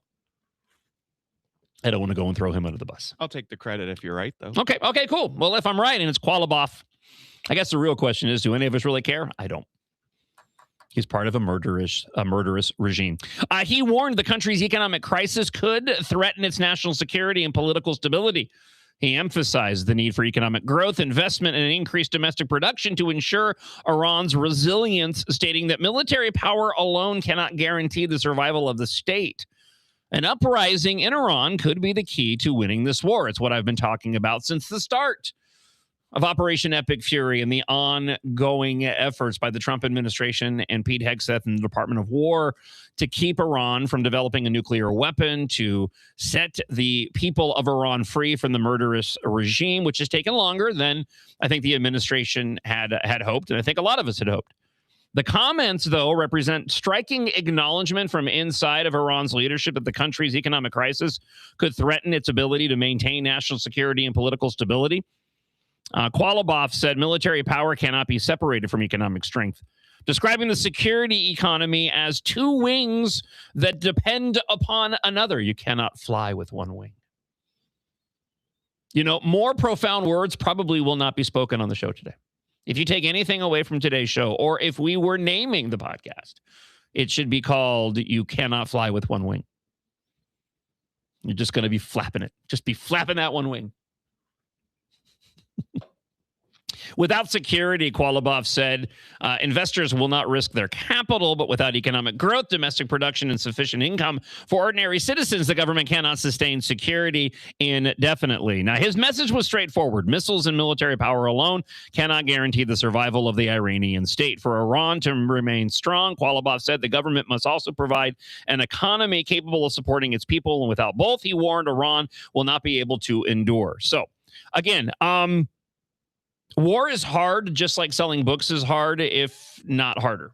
Probably a bad correlation between the two, but I always talk about how selling books is hard and war is hard. This administration does continue to struggle to bring in an end to the conflict that we started, justifiably, in my opinion, but to be able to bring Iran to its knees so that people can rise up and take over. We may be getting closer. The economic pressure might be working based off of these statements. So we'll continue to keep an eye on what's been happening via the Department of Defense, the Department of War, and Trump's new economic D-Day, as he described it last week. Mike Pence was talking with Fox News over the weekend and had this to say about Trump and his efforts on the war in Iran. Here's what Pence had to say. President Trump, turning to Iran, says the situation in Iran is so good, but 6 months into a war that he said would last about 6 weeks, he's stuck in a stalemate. His 60-day ceasefire expired, no signs of a peace deal or plans for further talks. And this morning, Iran's president says that it is in a full-scale war with the U.S. If you were still Donald Trump's vice president, what would you advise him to do right now? Well, first, I just want to reiterate, I think President Trump did exactly the right thing, taking the fight for the first time directly to the mullahs in Tehran last year and again this year in Operation Epic Fury. Our military did a brilliant job. The USS Abraham Lincoln is steaming home. I know some folks that were flying aircraft off that ship. They took down 13,000 sites, but then they stopped, Dana, as you suggest. We started into a period of ceasefires. We negotiated the 60-day MOU, which turned out to be for naught. And I think, as the president announced strong new D-Day style economic sanctions, it's going to be absolutely imperative that we keep the pressure on and that we keep the military assets in the region to be able to take the action that I believe is going to be inevitable. Look, you don't make peace with your enemy. You make peace with your defeated enemy. And the kind of rhetoric you heard from the president of Iran this morning proves that the Iranians don't yet understand that they have been defeated, despite the fact that they have been. But I think it's going to be essential that we keep the pressure on, keep the military assets in the region, because I think the time is going to come sooner rather than later when the president and our ally Israel are going to have to go in and finish the job. Yeah, and I agree with Mike Pence. And certainly the Trump administration wants to make headway as quickly as possible to take the pressure off of the GOP candidates heading into November that might be hearing from their constituents regarding the impact that the conflict has had on prices here in the United States. Speaking of the election coming up, Elon Musk reportedly plans to fund a massive ground operation to boost Republicans and spend up to $200 million ahead of the midterms. He's also relaunching his America PAC. This is the same political group that spent hundreds of millions of dollars helping to elect Trump in 2024 with a heavy focus on battleground states. The revived operation will prioritize door-knocking, digital advertising, and direct mail to energize conservative voters who typically skip the midterms. So if Elon Musk wasn't already hated, and he is, by those on the left, and I saw another, I was driving home, was it Friday? And there was this, I don't even know, it was like a Ford Fiesta or something like that, right? Just this little, Hot Wheel of a car. Completely unkept, right? It was just kind of a mess. Anyway, they had in their rear window, and it was a sticker, but the owner of the car apparently didn't want to affix it actually to the window, so they had scotch taped it to the inside of the window. So probably not the sharpest tool in the shed, but the bumper sticker was at least it's not a Tesla. I'm like, whatever. No, this is good news. And I'm glad that Elon Musk is getting involved. And to serve as an example of why I'm glad Elon Musk is getting involved, because it takes this type of effort from individuals that have the means to do so to counter the propaganda that we typically see from your leftist mainstream media. Case in point, this clip went viral over the weekend. On CNN, they admitted censorship of President Donald Trump. Brian Stelter on air straight up talked about how they were censoring President Donald Trump. Listen to this clip from CNN. He did the same thing as this network, CNN, last night. The newsrooms monitored the speech, evaluated what was actually newsworthy, looked at the documents Trump was declassifying, and then reported on what happened. NBC and ABC both went on the air with special reports to explain that the speech had happened and to summarize what Trump had said, but most importantly, to contextualize it and fact-check it, just as CNN did. Now, Trump was ominously claiming that the networks were part of a plot, but the only real plot here, the only intention is to remain reality-based and truth-based. Trump's election lies led to violence after the 2020 election. So this is a subject that really does warrant extra care and attention by journalists. And frankly, some network executives felt that it would be dangerous to just air Trump's speech live, in full, unedited, without knowing what he was going to say ahead of time. That's where we are in America. And we have been here before. I remember during some of Trump's COVID-19 briefings in 2020. It's another reminder of the mentality of the mainstream media. This is Pravda-esque. It's censorship, and it's insane. The American public and the viewers of CNN, MS Now, Fox News, the majority of them are grown-up individuals. It's why we have voting ages, right? Your brain is developed to a point where science has determined that you now are intelligent enough to go and cast a vote in an election to decide the future for yourself and those around you. Now, those that are watching the media, typically they're adults, but if they're children, they're not old enough to vote, so it doesn't matter. Why am I saying all this? Because people can decide for themselves everything that the mainstream media is attempting to go and decide for the viewer. President Donald Trump, regardless of how much the left hates this, is a legitimate president. Over half the country voted for him, put him into office twice. with this horrible 4-year gap in the middle of those two terms. And just like any previous president, he should be granted the ability to go and hold a press conference and have it covered by mainstream media without mainstream media deciding whether or not they want to, in their infinite wisdom, go and fact-check the president. And with them admitting this on the air, it tells you how arrogant it's become and how pervasive this has become. So yeah, it's a good thing that Elon Musk is getting involved in this, because this is the type of opposition that Republicans face constantly in a world of double standards, left-wing bias, where they do not hold themselves to any standard. Their only standard is that they can lie, they can spread information. It doesn't matter. They can be as hypocritical as they want to be, as long as it furthers in their minds the cause on the left. Now, a lot of this may not be working anymore. I have another piece here from Daily Wire. CNN chief data analyst Harry Enton detailed the Democrats' party's flagging favorability numbers. This happened earlier last week. Although he was also careful to note that President Donald Trump was not faring any better in recent polls. He's not on the ballot for as much as the Democrats want to put him on the ballot. But he did make it clear that Democrats still had serious work to do ahead of November's midterm elections.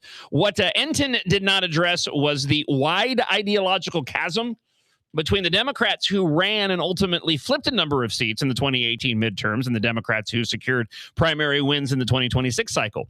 Among the 2018 winners were two who eventually switched their party affiliation to either Republicans or independents. You had New Jersey Representative Jeff Van Drew, now a Republican, and you had former Arizona Senator Kristen Sinema, who declared her affiliation to be an independent back in 2022. Just 8 years later, the big primary wins have gone to a number of far-left candidates who openly attack Israel, embrace socialism because they're communists, and even a few who are card-carrying members of the Democrat Socialists of America. Well, what does the left do? The left goes and falls over themselves in order to protect those Democrat candidates who might be aligned with the DSA.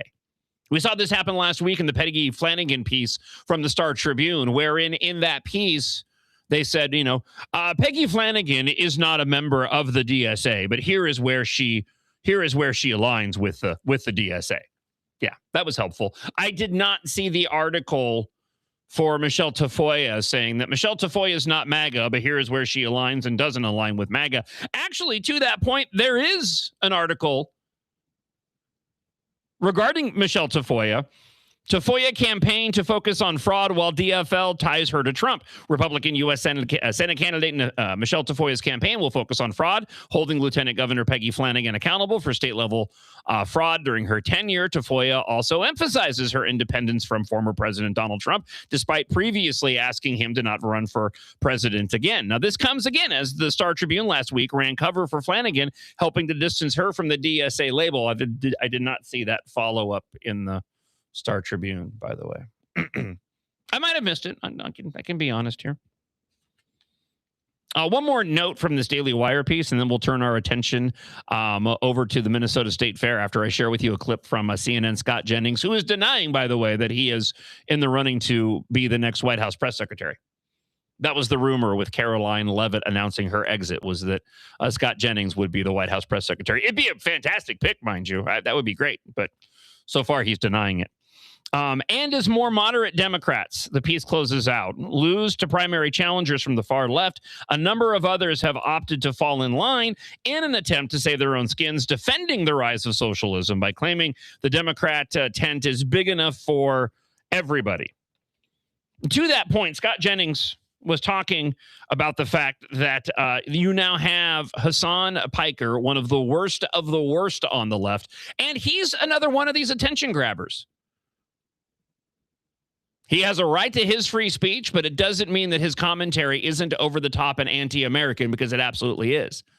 I question whether or not Piker, just like Jake Lang, which we'll talk about here in a bit, really do care as much about the issues they say they care about And at this point, maybe they started off that way, but at this point are more about engagement farming and making money from over-the-top commentary than they actually are about furthering the cause. Because there's an argument to be made that when it comes to Hassan Piker, he's doing damage to the Democrat Party, just in the same way that Jake Lang is not really doing anything to go and promote conservative values. Here is what Scott Jennings had to say on CNN over the weekend. Well, I opened up my social media algorithm this morning, Maria, to find that the principal spokesperson for the Democratic Party, Hassan Piker, was leading a rally last night, a rally last night to celebrate the assassination of Charlie Kirk. That's so not true. I love the recitation of the talking points. All of the energy in your party is behind a bunch of violent socialists who have taken over the messaging operation of the Democratic Party. And look, midterms are historically good for the party out of power. I wonder if Democrats are squandering their opportunity because they've outsourced all of their energy and messaging to people who want to fundamentally rip out the United States of America root and branch. That message reeks of desperation on behalf of Republicans. Pick it up, take a look at it. Are you the defending it? midterm elections are just completely not going to be in their favor. Defend it. Because you look at the generic ballot, She won't. Democrats are ahead. You look at where Americans think which party is going to handle the economy better. Democrats are winning on that. And Scott, I appreciate that you're trying to smear every single Democrat with some of the I'm not smearing craziness them. that you're talking They're smearing about. themselves but it's by just keeping not these true. violent thugs around. It's just not true, and the American people aren't buying it. They're smearing themselves, Maria, by keeping people like this around. He's absolutely right. And her little deviation there speaks volumes, not addressing the commentary of a heinous individual like Hassan Piker, but instead focusing on what she believes is where the party is heading. In her mind, in her commentary against Scott Jennings, all of what is being said is completely justifiable as long as Democrats go and win elections. And that's what Democrats don't know right now. This is what they're wrestling with. Because if Democrats are able to make significant gains in November from these Democrat socialists and, in my opinion, communist candidates, then you're going to see the Democrat Party lean fully embrace what these individuals are talking about regarding how they want to see the United States of America transformed from what the founding fathers initially intended. And at this point, I'm not ready to say either way whether or not the momentum is on the Democrat side. When it comes to primaries, these are completely different beasts than general elections. You cannot take primary results and really apply much when it comes to voter turnout, enthusiasm, when it comes to the general election. It's a completely different ballgame. It's a scary scenario that we're faced in November. I believe the GOP here in Minnesota specifically is poised better than they have been in decades to win statewide races. But we're not going to know until we get past the election night. A lot of questions and a lot of concern. Speaking of concern, planned drag show performances in Minnesota State Fair face backlash. State says alleged Somali gang members have agreed to stay away from the Minnesota Fair. We'll update you on that story as we get you up to speed with the fair kicking off this week. And further details, a total of 11 arrested following the clashes at the Jake Lang far-right rally in Minneapolis. We'll provide details and commentary on that coming up in just a bit here on the John Justice Show presented by American Experiment. Right now, I want to talk to you just briefly, have a one-on-one conversation. Because your old self might be disappointed in you right now. You used to have the confidence when you walked into the room. You used to feel healthy when going outside and just taking part in daily activities. And you don't anymore because you've put on too much weight. And maybe you've tried to go and lose the weight. You've gone through the yo-yo dieting only to put even more weight back on. Let's change that. You can change that starting today. And you can do it without the shots or the pills. We're talking about NutriWave, NutriWave.us. For over 13 years, some 31,000 individuals, myself included, have lost the weight and they've kept it off. I'm on my second round of the program after losing 22 pounds. I've lost about 5 more pounds since I started the second round of the program. After taking a break and going back to my natural eating habits, but my relationship with food completely changed. It's not even a part of the program. Like, that's not what the program is designed to do. It's designed to turn on the fat burning so you can lose weight. But the great thing about it is just through the course of doing the program and losing the weight, you do change your relationship with food. This way, you're able to keep the weight off for good.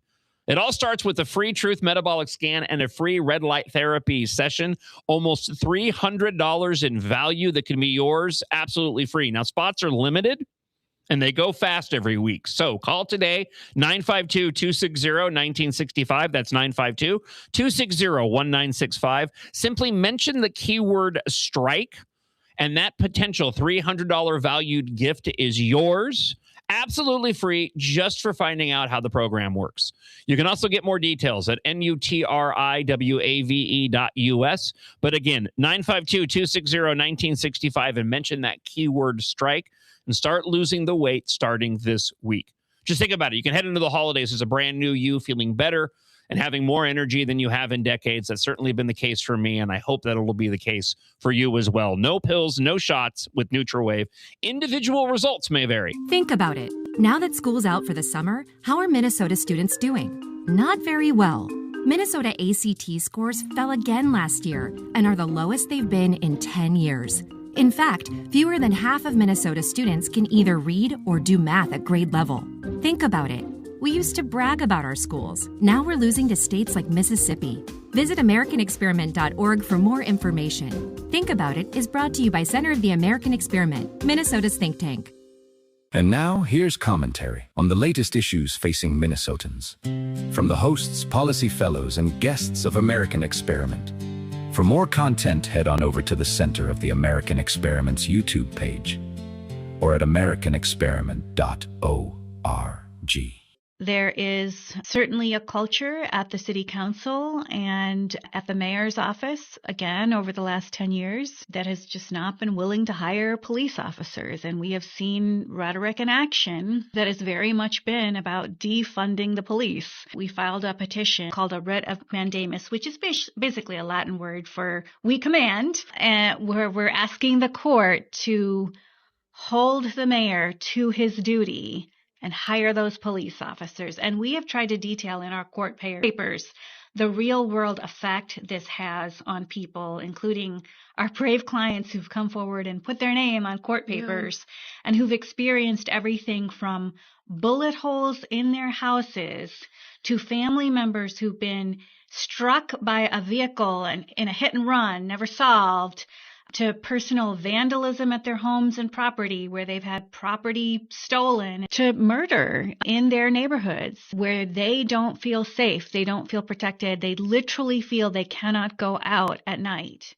Because we challenged it on behalf of the Minnesota Gun Owners Caucus, and we said this is a violation of the single subject and title clause of the Minnesota Constitution. We are challenging this one section on behalf of our clients, the binary trigger clause, which had to do with how you define a trigger that can, with one pull, fire off multiple shots. And that's just mashed into this 1,400-page thing, right? Yes, that covers everything from health, higher education, firearms, energy, agriculture, human services, health, and paid leave. Not a single subject. The court in August of 2025 struck down the bill and severed basically one provision relating to the binary triggers. Judge Castro had some interesting words for this, and he said, out of respect for precedent favoring severance, I'm just going to strike down the binary trigger amendment. But then he says, quote, make no mistake, during the late hours of May 19, 2024, lawmaking did not occur within the framework of the Constitution. This court respectfully suggests that if there has ever been a bill without a common theme and where all bounds of reason and restraint seem to have been abandoned, this is it. It's John Justice, and you know that feeling when your body is tired but your brain just won't shut off? That's where CBN comes in. It's a naturally occurring hemp cannabinoid known for its relaxing, sleepy effects. CBN helps tell your body that it's time to rest. The Mini Leaf Night and Night Plus Sleep Gummies combine CBN, CBD, and CBG to help you fall asleep faster, stay asleep longer, and wake up feeling refreshed. Free shipping is available this month at MINNELEAF.com. Taste happy at minileaf.com. If you would like to support The John Justice Show, become an advertiser. For more details, email john.justice@americanexperiment.org. Think about it. Minnesota has always been a low-crime state. But according to the most recent Bureau of Criminal Apprehension data, we are now above the national average when it comes to Part 1 crimes, a category that includes crimes like murder, assault, rape, and carjackings. Think about it. Minnesota is now a high crime state. Visit highcrimemn.com to learn more. Think About It is brought to you by Center of the American Experiment, Minnesota's think tank. It's the John Justice Show, presented by American Experiment. You can email john.justice@americanexperiment.org. Head on over to the website, americanexperiment.org. There's a pop-up on the homepage. If you click on my page there at the website, you can make a donation to American Experiment and get yourself an embroidered John Justice Show hat. We also have logoed, the new John Justice Show logoed coffee mugs that are available on the merchandise page. And there will be new merchandise available very, very soon on the website. The majority of the staff here at American Experiment, they are traveling this week. They're in Florida, so it's going to be quiet.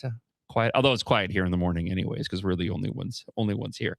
But it'll be quiet this week. But hopefully when they get back, and Catherine and Grace will be back on Friday, we'll have the merchandise up in the next couple of weeks. But head on over to americanexperiment.org and be sure to, again, make that donation and get yourself a cool John Justice Show logoed hat or pick up a mug.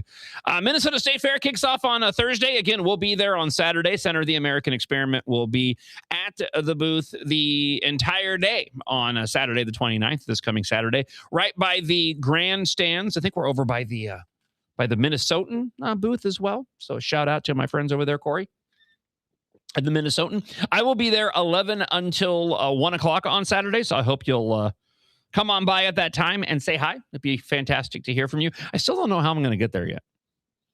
It's always a point of, I wouldn't say controversy when it comes to the family. Like last year, I had Melinda and Kyle drop me off and I walked in from the neighborhood. But even that was a little bit clunky to try to do that as well, just because the streets get so crowded. Last time I tried to actually go and park there, that was an absolute nightmare. So we were thinking about taking the bus, but man, I have such a hard time taking the bus.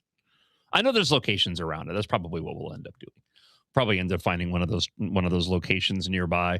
I don't know, but with all the crime that's been going on with automobiles, that's what has me concerned. I'll talk about this later on in the hour in the wake of the protests that took place. But more smashed car windows found in Minneapolis. 87 car vandalism spree. And they're not stealing anything. It's just mayhem. So we'll talk about that coming up here on the show. 612-584-4565.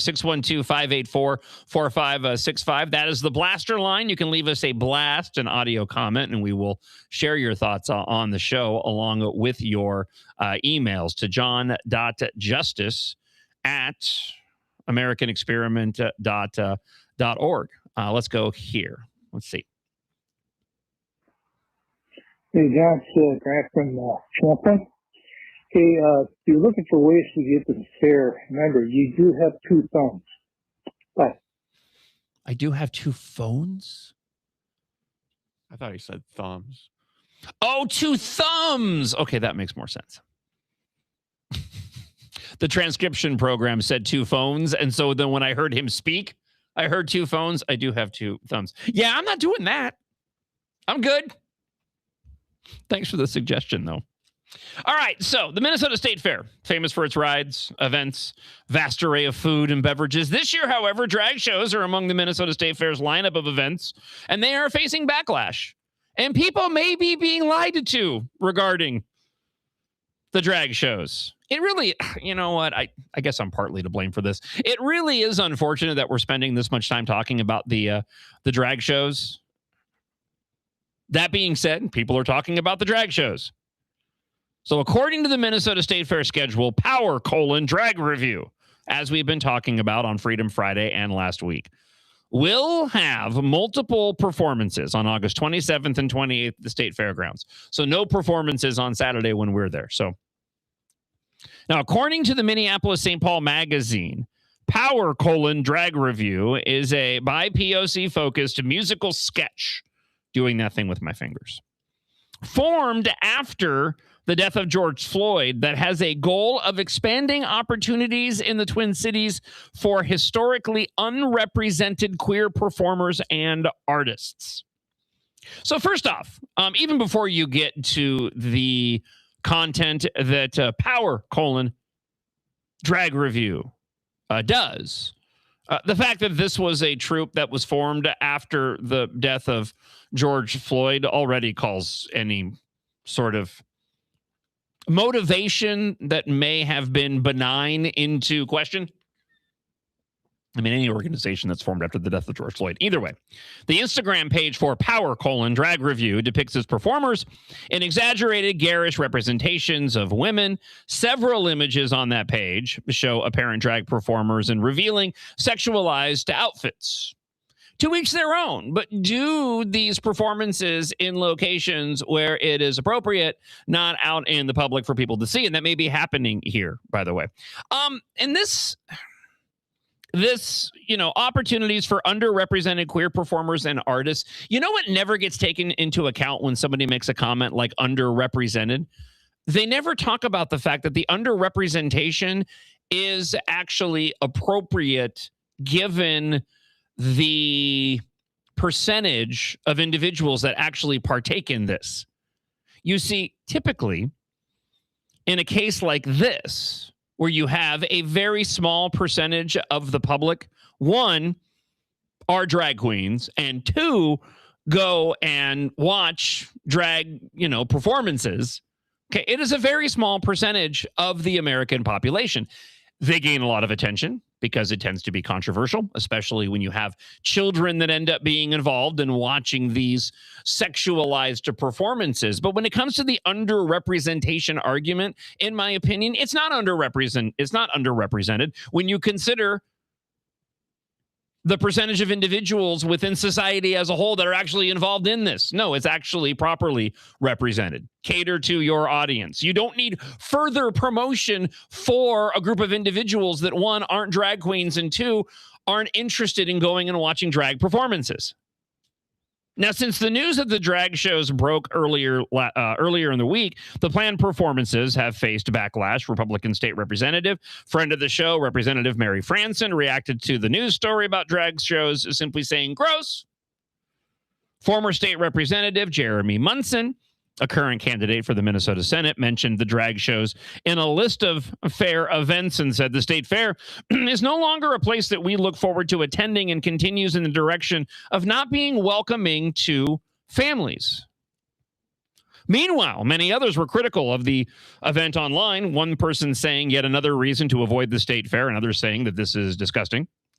Now, Alpha News contacted the Minnesota State Fair with questions about the scheduled drag shows. Among other things, the State Fair was asked whether there's any age restrictions or advisories related to the drag performances. Additionally, so the State Fair did not answer that question directly. Instead, the State Fair told Alpha News that we encourage everyone to use their own judgment in determining if a show is appropriate for them and their families. Now, additionally, the Minnesota State Fair said that the doing that thing with my fingers, the artistic discipline of drag, has a long history in theater and vaudeville and is an increasingly popular contemporary performance art form enjoyed by many. First off, that's an insult to include this clown show with those other forms of entertainment, theater, and yes, vaudeville as well. There is no doubt that there is controversy that follows these drag shows and that they are sexualized in nature. It is inappropriate, and you cannot argue with me otherwise for children. If you're a parent and you have gone and exposed your children to this material and these performances, yeah, I question your parenting skills and whether or not you are doing harm to your children. Now, there's more to this, though. The Minnesota State Fair noted that the fair strives to present programming that reflects a wide variety of styles and genres, and drag shows have been presented at the fair previously, most recently part of the mental health awareness in Dan Patch Park. Now you're on to something. If you want to go and include drag shows, then yeah, mental health awareness in Dan Patch Park is probably the way to do it. Now, I got an email that came in, a friend of the show. Kathy said, I sent an email to the State Fair guest services saying that I would not be attending this year because of the drag shows. This is what their response was. Did they lie to me? So the Minnesota State Fair representative responded saying, thank you for reaching out. Your feedback has been documented. To clarify, Power: Drag Review will present 15-minute performances in the afternoon of August 27th and 28th in a single designated spot on the fairgrounds. However, Alpha News contacted Power with questions for the story. The group responded in an email to Alpha News saying that their performances will be, this is a quote, doing that thing with my fingers, will be presented as pop-up activations throughout the fairgrounds and will be announced shortly before each performance takes place. So to Kathy's point, yeah, I think they did lie to you. Or they're just skirting with the details here. Right, a single designated spot on the fairgrounds, that might be an accurate assessment, but it doesn't take into account that this is going to be pop-up performances that people won't know about until right before the event takes place. So you get one of the ringleaders in this Lala Luscious, Luzzcious, who apparently is one of the leaders of this Power: Drag Review. So what? They pop up.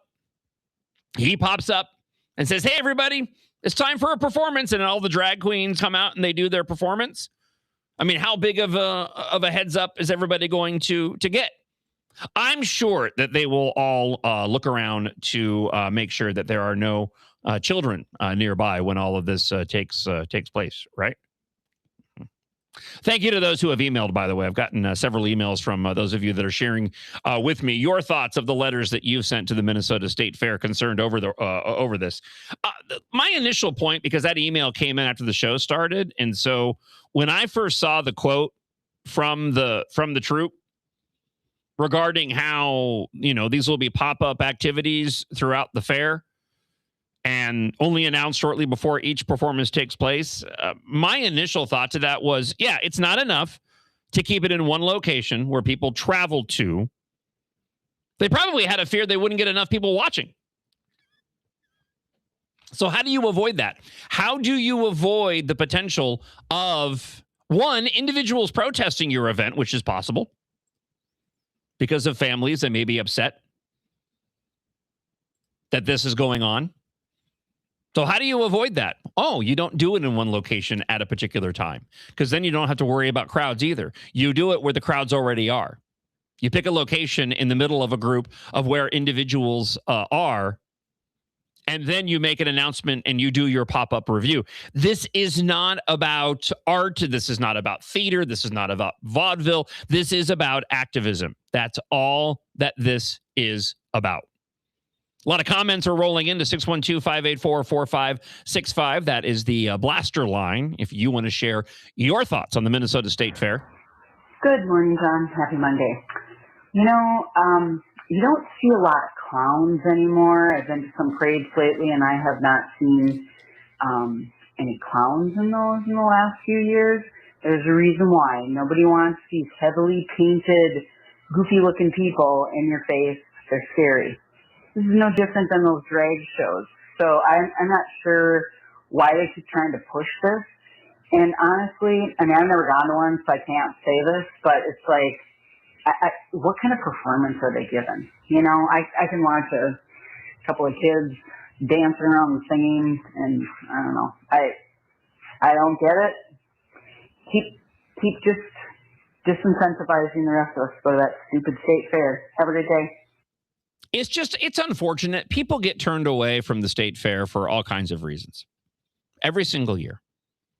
I watched a documentary not too long ago about the state fair. It wasn't about anything like this. It was just about how fairs operate, how our Minnesota State Fair operates. And, you know, not just anybody can come and go in and set up. You have to go through an approval process, whether, you know, you're selling items, food items, whether you're, when it comes to political parties and the rules that, you know, individuals have to abide by if you are setting up something politically related. There's no reason why the Minnesota State Fair couldn't have said to this group, one, I don't expect that they would say no to them, because there are, you know, portions of the fair, this art de fair or whatever it's called. There's a certain location where you have all these individuals performing different kinds of art, of, you know, artistic content. You know, listen, if people want to go directly to there, watch a drag review, and it's off from where other individuals can just come on by and partake, or children can see it, that's fine, whatever. I'm not going to go there. I don't agree with it, but if they're allowed there, you know, it's not the only group that I don't agree with at the Minnesota State Fair, but that's not what's happening here. What's happening here is activism for everything that I just mentioned. Let's get back to some more of your thoughts from the Blaster line this morning here on the John Justice Show, presented by American Experiment. We'll hear from a friend of the show, Brian, with this one. Morning, John. Back in the 80s, my wife and a couple of friends of ours, we used to go to the drag shows at the 90s once in a while. Those were fun, but they were all adult shows, and they were always adults that were in the room. Drag shows at the fair? No, not at all. It's irresponsible, and it's unnecessary. Glad you're here, John. We needed you. Thank you for that, Brian. I appreciate the comments, and keep those comments rolling into the Blaster line at 612-584-4565. I've never been to a drag show. I have been to a drag race. Drag races are fun. Not my favorite form of motorsports, but I like to watch on occasion if there's following a NASCAR race and there happens to be a drag event going on. That kind of drag I can get on board with. Have they done a well, I know you had RuPaul's Drag Race, but have they put drag queens into drag racing cars? It has to have been done at some point in time, right? There's nothing new under the sun. That can't be something that I just came up with. It just simply can't. They, them, energy. Here's a preview of the drag review. They, them, energy. They, them, energy.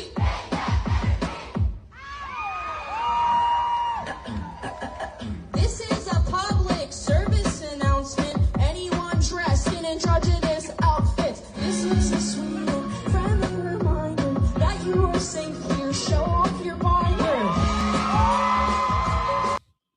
Yeah, that's the extended version of They Them Energy here on the John Justice Show. Listen, I'm from rural Minnesota. I got multiple county fairs near me. Like, what is at the state fair that I would drive an hour and a half and deal with all that craziness for? Pronto Pups, funnel cakes, Sweet Martha's cookies. That's Sweet Martha's cookies, right? Not Martha's Sweet Cookies? Yes. Did I get that? Sweet Martha's cookies? Whew. I was about to lose all credibility. Are you a fair goer, Devin? Do you go to the fair? I haven't been to the state fair in a few years, but I do enjoy it. Yeah. I'm looking forward to going on Saturday. I'm legitimately looking forward to going out and checking out the state fair, handing out all the items. I got boxes filled with stuff to hand out on Saturday between 11 and 1. Morning, John. Happy Monday. You know, I didn't press pound the last time. I don't know if you get the blast if I don't hit pound sometime. Oh, by the way, I think I do get the blast whether or not you press pound or not. I think that's the case, because I get a lot of people that leave 2 messages, and I think they think the first one didn't go through. I don't think it's necessary for you to go and press pound either way. Yes. I'd like to offer my services absolutely free to pick you up somewhere near the fair and take Monty and you and drop you off, keep Monty safe for the hour you're there, and pick you up at the door of your choice. Again, absolutely free of charge. Buddy. That is very kind. That is very kind of you. I think I think the wife and I are formulating a plan for Saturday. At least that was the last conversation we had. Good morning, John. This is Vinny. Calling about the state fair schedule. I will be at the State Fair the first Friday. I was wondering if the American Experiment booth will be open Friday to pick up some merchandise. Or will you guys only be there on Saturday? My understanding is that we will only be there on Saturday. Saturday, the 29th, this coming Saturday, is the day that the Center of the American Experiment will be there. So change your plans. Just that simple, right? Or head on over to AmericanExperiment.org, and there you can also go and pick up some of that merchandise as well. Let's get back to more of your thoughts this morning. John, with the State Fair, just take the bus.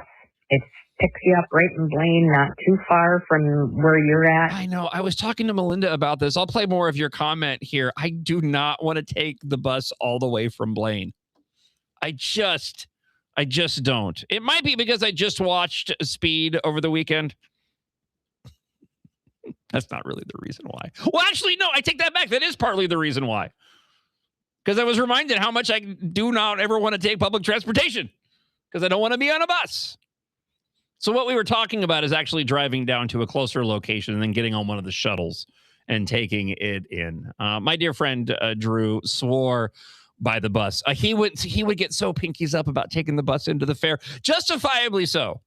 But he would go out of his way just be like, John, I know you don't want to take the bus, but man, it was such a nice time. It was air conditioned. I did my Sudoku puzzles. It was the best. So maybe I'll do that this year, just in honor of my dear friend who I miss. It drops you off not too far from where you got to go by the Minnesotan there. So just so convenient. Yes, kind of stinky, but just the convenience is well worth it. I don't want kind of stinky. I don't want any stinky. No, what I want is to be able to drive Monty down, to not have difficulty finding a parking spot, to park Monty in a location that I know that it is safe from harm, and then go in and enjoy the Minnesota State Fair. But unfortunately, I don't think that is a possibility. For as much as people complain, just as I go off on a tangent here on a Monday morning, for as much as people complain about the price of going to like a theme park like Disneyland, because I went recently on the road trip 2026 with my son Kyle, and the fact that you got to drop, oh gosh, I don't know, it's like another $20 just to park on top of the fee that it takes to actually get into the park, which is totally worth it in my opinion because I love Disneyland. That being said, you can actually park there. It is very convenient. And it's a short walk down to the trams that take you right into the park. I just look at it as part of the experience of going to the park. It's like its own ride. It's a little bit different, especially when you consider the amount of violence taking place against automobiles randomly. More smashed car windows found in Minneapolis after that 87-car vandalism spree. The vandalism, which damaged vehicles in at least 9 separate cases, is believed to be the work of a group of juveniles or a single masked individual. And we'll get to this. I got a lot of comments that have rolled in regarding the Minnesota State Fair that I want to get to, and we'll stick on this topic for a little bit, since the fair kicks off this week. But when I see a story like what's happening with this 87-car vandalism spree, these are juveniles who aren't even stealing anything. They're vandalizing cars for sport. These are things that rational individuals in Minneapolis, both conservative and liberal alike, can point to. And directly to the failed leadership of Minneapolis man-baby mayor mom jeans Jacob Frey, the Minneapolis City Council, and it underscores how unproductive it is when individual conservative doing that thing with my fingers provocateurs like Jake Lang have these really offensive free speech rallies that invite the real fascists, the Antifa types, to go and confront him, which ends up benefiting them more than it does anything relating to conservative causes. We have stories of how Minneapolis is suffering under the weight of Democrat policies. And it's unfortunate, and that's an understatement, that individuals like Jake Lang want to take advantage of the existing controversies to simply raise their own awareness in a reckless manner that does nothing to advance what he says that he's fighting for.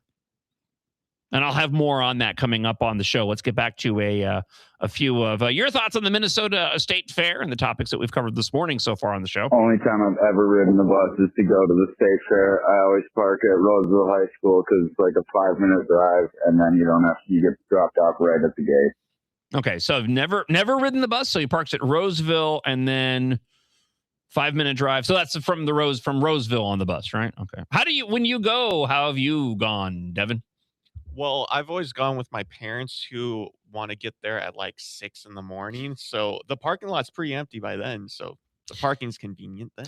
Do people rope drop the Minnesota State Fair? I'm assuming they do. Do you know what that means, by the way, rope drop? I don't. Okay, so at Disneyland, they have this thing called rope drop. I'm back on Disneyland again. But when you can actually enter the park prior to its actual official operation. Okay, so they let you in, you can get on Main Street, you can do shopping, but when you get to the town square, the circle at the end of Main Street, where the hub to where all the different lands are connected, they have a rope ball set up, and it's blocked off through there. And so what happens is people do rope drop. They get there early, right? And then they get as close to the rope as they can so that they're there the moment that the park goes into operation, all the rides open, they rope drop and everyone goes rushing in, right? It's just this cattle of people going out to all the different rides. It's a thing to be one of the first to get on Space Mountain, right? So we've done rope drop and we've gone the past couple of times because it's fun.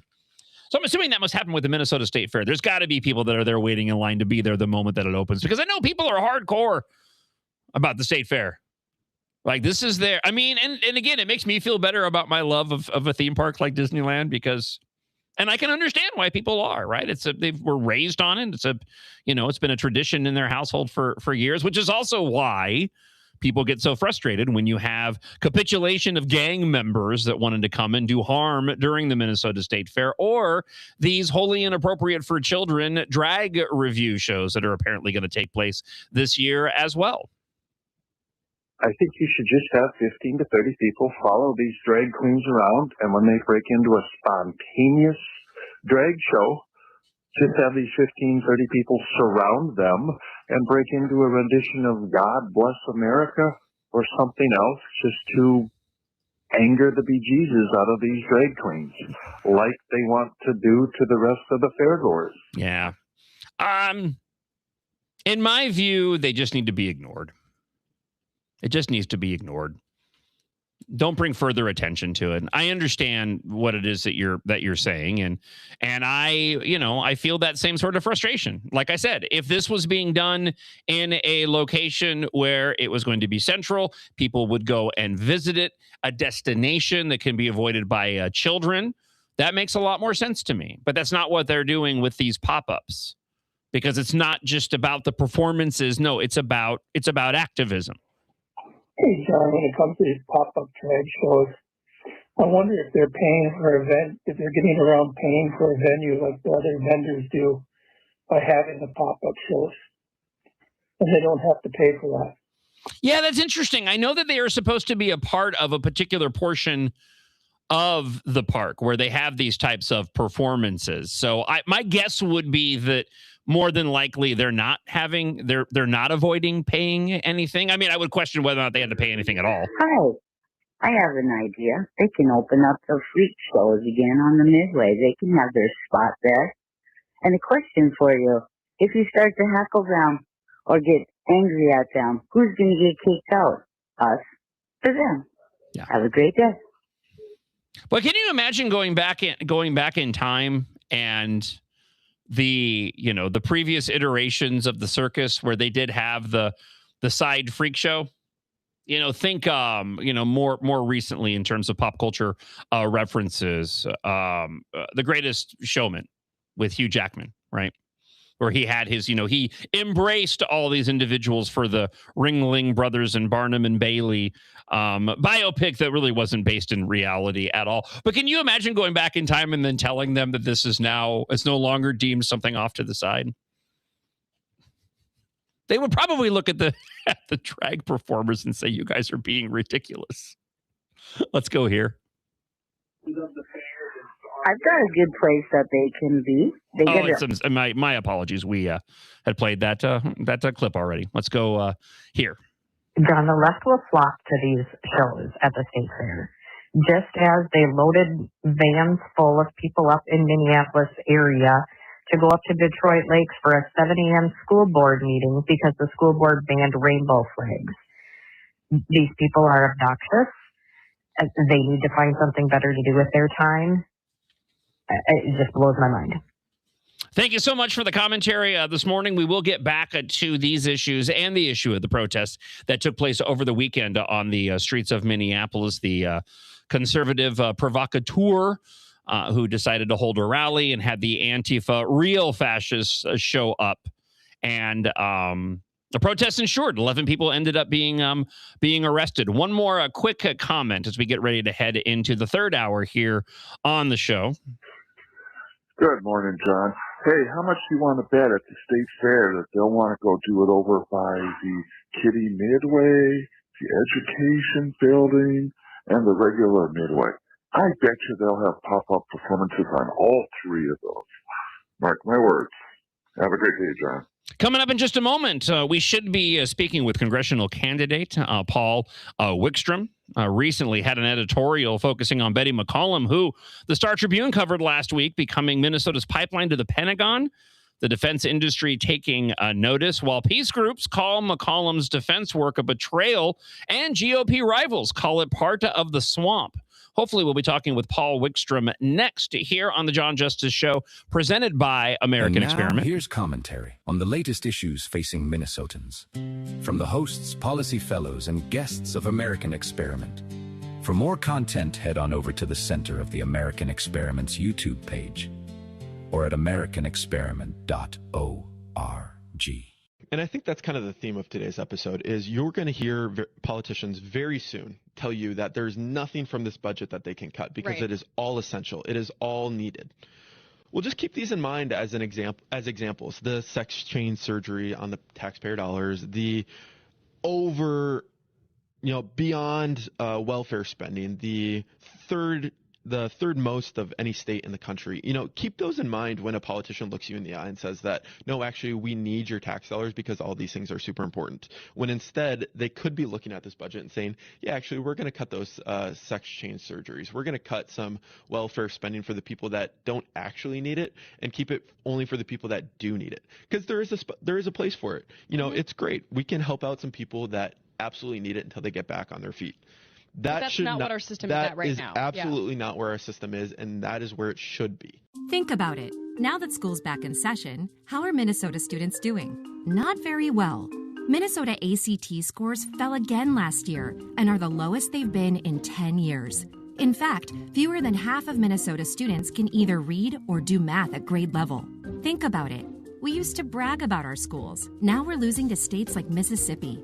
Visit americanexperiment.org for more information. Think About It is brought to you by Center of the American Experiment, Minnesota's think tank. The Republican Party had really kind of pushed away, repelled a lot of the working class. And Trump's great insight was that the Democratic Party had pushed those people away too. They were, heavy in the sort of graduate school world. And he realized there are millions of these voters across Pennsylvania, Ohio, Michigan, Wisconsin. There's millions of them who are just waiting to vote for me, Donald J. Trump. By the way, what you're listening to right now is a portion of an interview that John Hinderrocker here at Center of the American Experiment did with the fall briefing event keynote speaker Byron York. Battle for Congress is the theme of that event. An insider's look at the midterm elections. It's happening September 19th.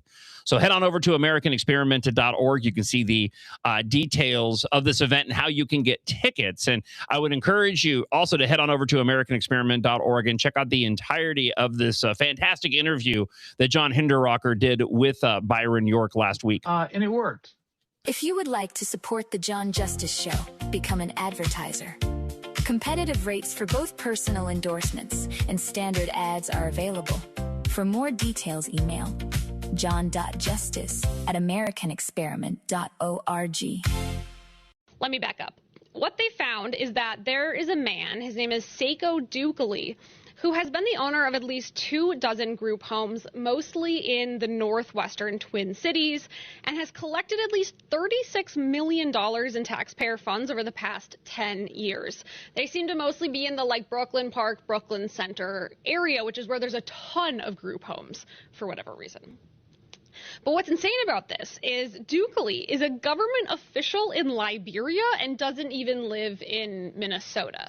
So he's claiming to run these group homes that he's not even in the same country as. Think about it. Minnesota has always been a low crime state. But according to the most recent Bureau of Criminal Apprehension data, we are now above the national average when it comes to Part 1 crimes, a category that includes crimes like murder, assault, rape, and carjackings. Think about it. Minnesota is now a high crime state. Visit highcrimemn.com to learn more. Think About It is brought to you by Center of the American Experiment, Minnesota's think tank.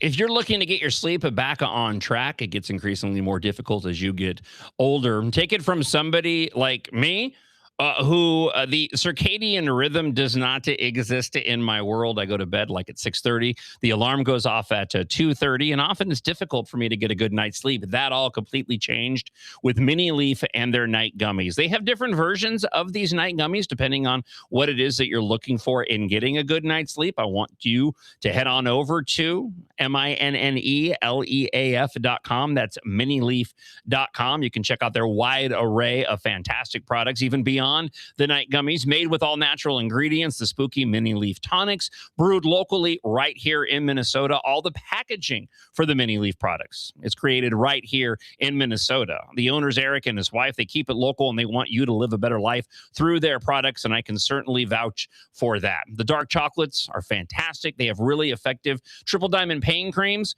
Head on over to MINNELEAF.com. That's minileaf.com to check out all of their amazing products.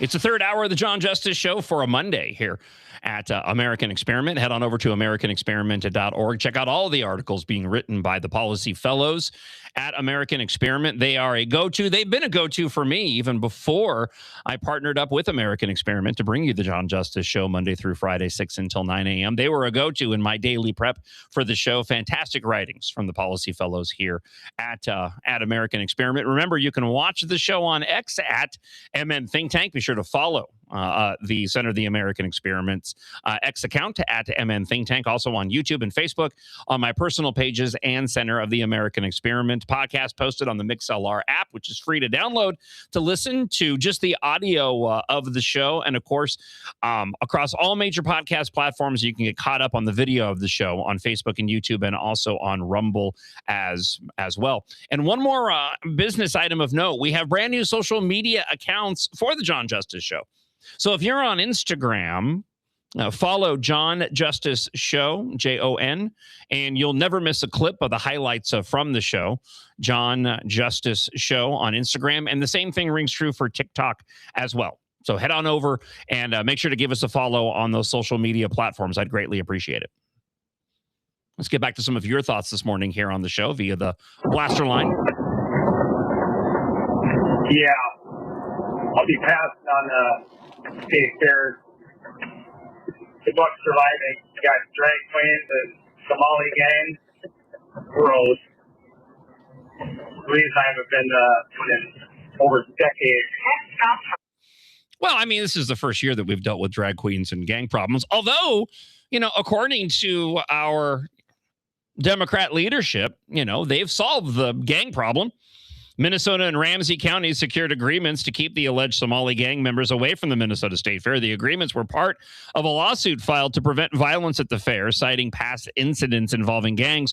While some praised the preventive action, others criticized it as political theater. Yeah, listen, it's kind of both.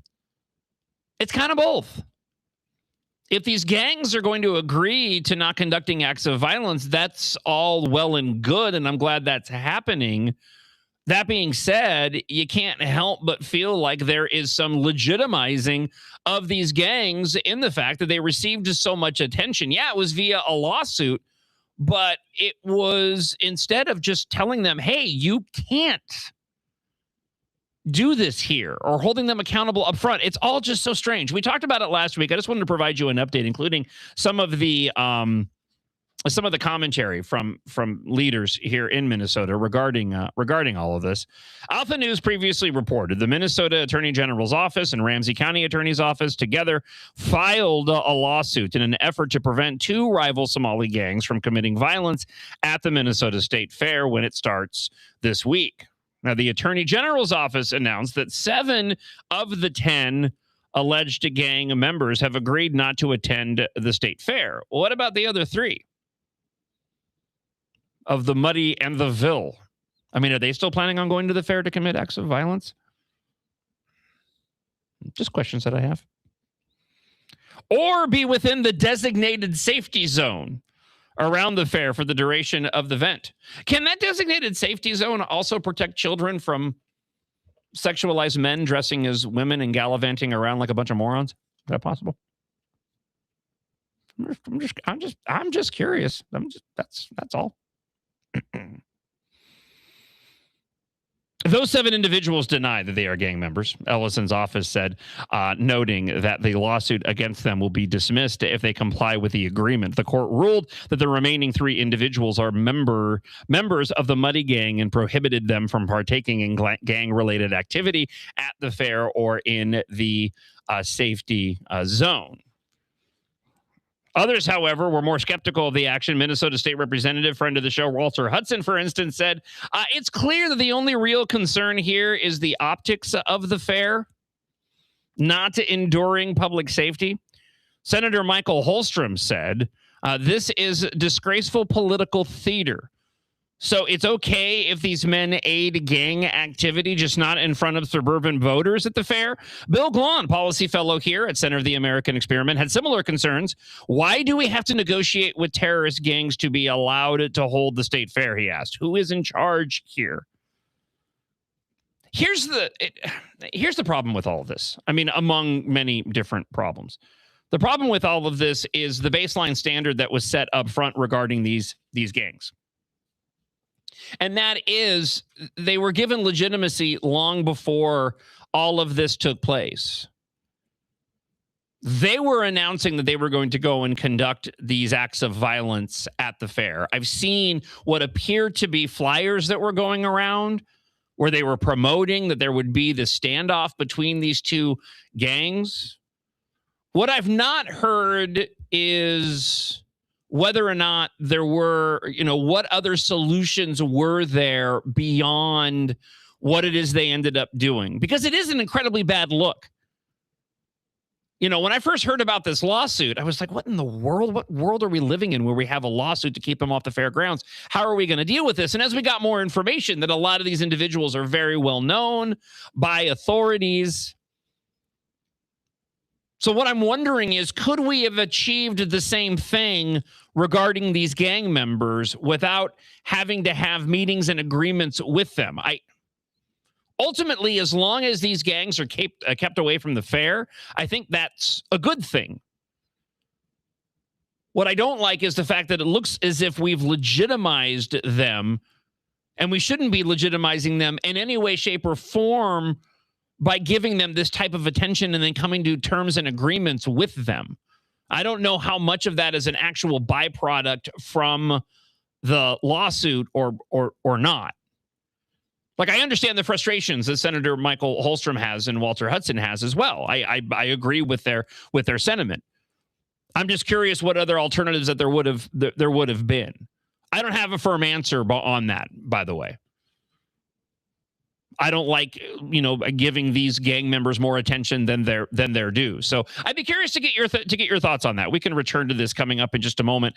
Before we get into the arrest that took place with the Jake Lang rally in Minneapolis. Right now, I want to welcome to the show John Justice Show, presented by American Experiment. Congressional candidate Paul Wickstrom joins us. Good morning, Paul. Thank you so much for coming on the show this morning. I appreciate it. Hey, can you hear me? I can hear you just fine, Paul. Paul, can you hear me? Hey, John, are we there? Paul, I have you on the show. Can you hear me? I can hear you, John. Thank you. Okay, thank you so much for coming on the show this morning. First, I'll ask you. I know you had a fundraising event on Friday. I'm curious to get a bit of a recap on your fundraising event over near my neck of the woods. I'm sorry I couldn't make it out to that. Well, thank you for asking. And first of all, John, it's great to be on your show. Sorry about the technical issues here. The fundraising event went very well. We held it out at the airport at a friend's hangar, and it was really I think well done, good turnout, and I think we're building momentum in that category.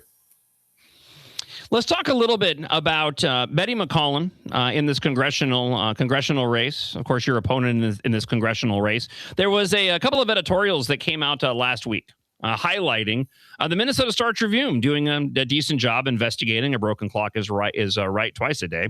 How she's become a pipeline to the Pentagon. They're writing here the defense industry took notice over Betty McCollum's connections to the Pentagon with help from a former staffer turned lobbyist. The powerful Democrat and the occasional critic of the Pentagon spending is helping to fund Minnesota's defense industry. Defense donors are opening their wallets in the wake of this. Now, I know that peace groups have called attention to this, saying that this defense work is a betrayal, but you are also critical of this as well. Give us some of the details and why you're critical of U.S. Representative Betty McCollum's connections to the Pentagon, along with these other organizations. Paul Wickstrom. Well, I think, there's two that are in there that kind of stand out. One is BioMaid contract that was the Pentagon request went in for $23 million and it was jacked up to $300 million. And the second request, it appears there's a company locally called Northwinds that's really, really making, significant gains, I guess, in the defense spending area. And basically, there seems to be a relationship there to Betty McCollum's office. And I'm a strong supporter of defense spending. I work for a defense company. And I really, want to make sure that we've got that type of investment coming into the state of Minnesota. However, the way it looks like it's being done, with Betty McCollum's office is it's really, there's a relationship there that I think needs to be looked into further between these two companies and what's happened with the contracts. And essentially in her campaigning account, she's got $220,000 that have come in from defense companies. She gets 40% of her money from PACs. And so I think that whole relationship really needs to be looked at. It's in the context of the overarching fraud situation that we're seeing in Minnesota. And I think Betty McCollum really has to be held to account there with the fraud and, what's happened on her watch. She serves on two important committees in the House, one of which is the Defense Appropriations Committee. And that needs to really be looked at, especially when she's a real strong, opponent of defense spending. But I think as we step back from that defense spending topic, we should really look at the overarching fraud issue and what we're seeing statewide and nationally. So I'd like to talk about that a little bit too, if we could, John. Yeah, absolutely. Talking with, again, a Congressional District 4 candidate running against Betty McCollum, Paul Wickstrom, joins us this morning. Yeah, go right ahead. Because I was going to ask you sort of a little bit more background in this race, why you decided to get into this particular race. But yeah, the floor is yours. I'd love to hear your commentary. Well, as you know, I've fought election fraud in Minnesota, and basically that's my credential, if you will, to fight on this front. Because of that election fraud that we fought, Curtis Johnson was disqualified. And in the state house in early 25, we got a Republican speaker from the temporary majority. We got a fraud committee in the state house. And then, a rule in the conference committee that actually gave the Republicans some real power. And the net result was the DFL trifecta was stopped. And it saved billions of dollars of runaway spending. And, that's the past, that's water under the bridge, but we got to really work to continue the improvements that have been made by Republicans, especially in the state house. to stop the crazy spending at the state level. But my path here is to go fight the fraud at a national level in Congress, and that's why I'm running for this office, is to go after the fraud that we're seeing happening right now. If you look at our national deficit, it's about 1.8 trillion a year. A quarter of that is estimated to be fraudulent spending. And I think it's really helpful for people to know what's the difference between debt, which is now $40 trillion nationally, and deficit, which is 1.8 trillion. The deficit is how much more we're spending than we're taking in.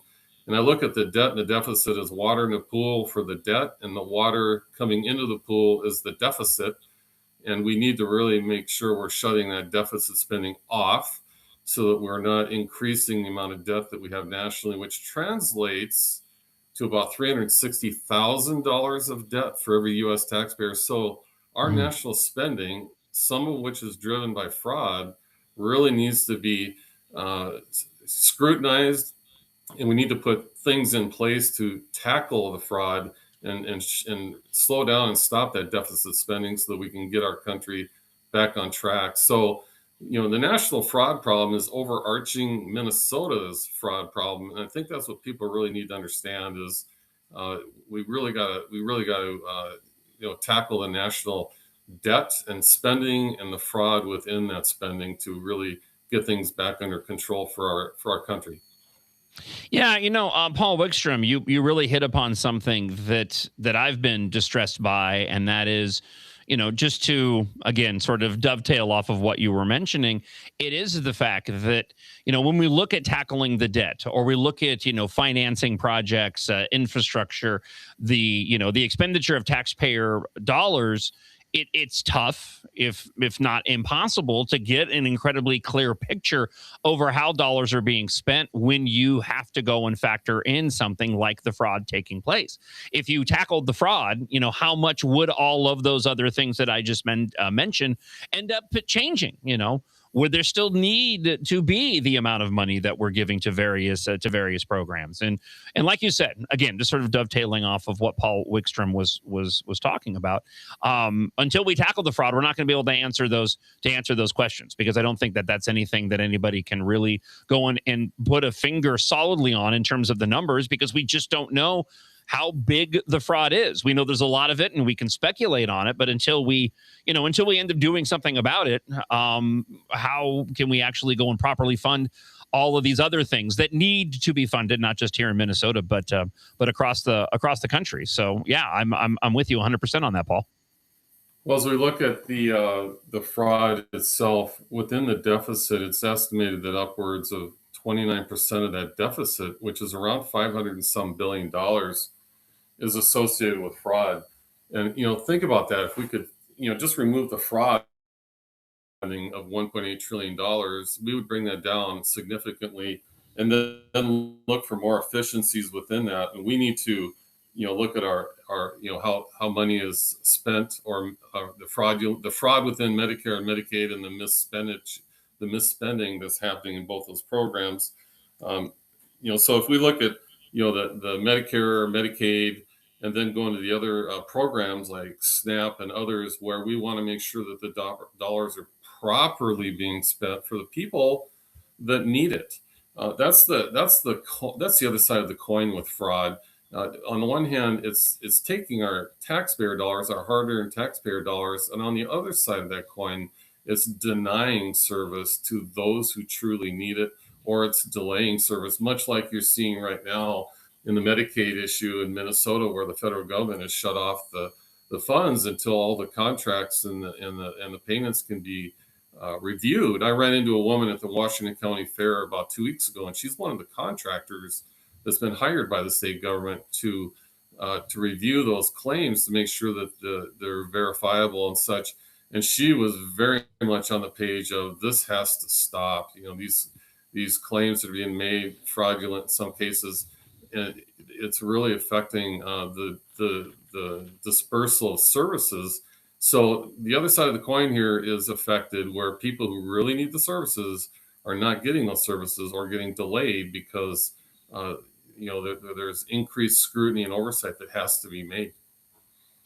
Talking with congressional candidate Paul Wickstrom. Paul, where can people find out more regarding your campaign? And are you going to be? I assume you'll be out at the state fair at some point over the next couple of weeks. I will be at the state fair. Great question. WickstromForCongress.com. Wickstrom for Congress on social media. And John, I hope that I can do something to help boost your show. What can listeners do to help your show? Talk to other listeners, I assume. Yeah. Just let everybody know where I am, that I've that I haven't gone away, Paul. That's what you can do. We need you, John, and we need the Center for the American Experiment. There's great content up on that website, and I often go to that content myself, and I read the magazine Thinking Minnesota, and it's a great organization. Well, Paul, thank you for your support. Continued good luck in the campaign.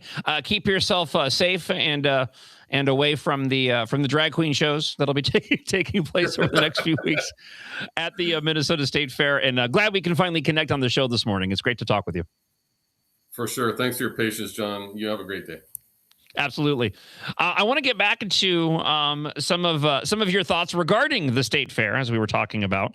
Minnesota and Ramsey County secured agreements to keep alleged Somali gang members away from the Minnesota State Fair. The agreements were part of a lawsuit filed to prevent violence at the fair, citing past incidents involving the gangs. So some praised the preventative action, others criticized it as political theater. The most important part about this is making sure that the gangs aren't going to be involved there. It's unique, and it's different. And quite honestly, I'm not 100% sure. While it would appear that there is some legitimacy being given to these gangs, I also don't know whether or not there was a better solution than what the Ramsey County and Minnesota ended up finding to make sure that there wasn't violence taking place at the fair. But I want to turn it over to you and get your thoughts on that. We've had a lot of comments that have rolled in to the blaster line at 612-584-4565. And I welcome your emails, john.justice@americanexperiment.org. Let's hear from friend of the show, Joe. Good morning, John. Joe from Victoria. I think the essence of what we're trying to get at here is it feels bad to capitulate to the gangs who have advertised violence, when instead the solution is to prosecute them and put them in jail. Conspiracy to commit whatever the hell they said they were going to do and advertise. It's not a difficult concept. Thank you for the comment. Let's go and hear from another friend of the show, Victor, on the blaster line here on the John Justice Show. Good morning, John. Victor here. Do you know what else works well? Would be ridiculous gang members from the Mud Butt, Against the Mile, Middle, whatever they are. Lawsuits are great, sure. We have an agreement with gang members because gang members are to be trusted. You know what else works well? Rubber bullets and pepper spray and tasers. Maybe if a big group of them starts to get in a fight with each other, we just pound them with rubber bullets and then arrest them and leave them in jail to rot. Maybe that's what. Yeah, see, that's the aspect of this that I have a hard time with. And that's why I'm sort of appealing to you. And if lawyer extraordinaire Jeff O'Brien is listening, or a friend of the show James Dickey, also a lawyer, I'd be curious to get their thoughts, because I think the idea is to hold them accountable if they go and do something. But the fact that they were broadcasting this, that they were promoting this, so they were essentially advertising. These gangs advertising what they were going to do.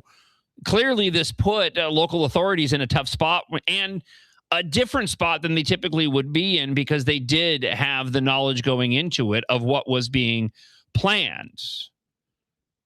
The question that I have is beyond this lawsuit to keep them from there, from the fair, of whether or not they could have been held accountable for preemptively saying they wanted to go and spark a riot. That's another question that I have regarding this. Hey, good morning, John. I really get a kick out of the fact that the government seems to continually pretend that we don't have gangs. They act like gangs aren't a thing here. We're bad people if we talk about the gangs, but then they have lawsuits against the gangs. It kind of confuses me.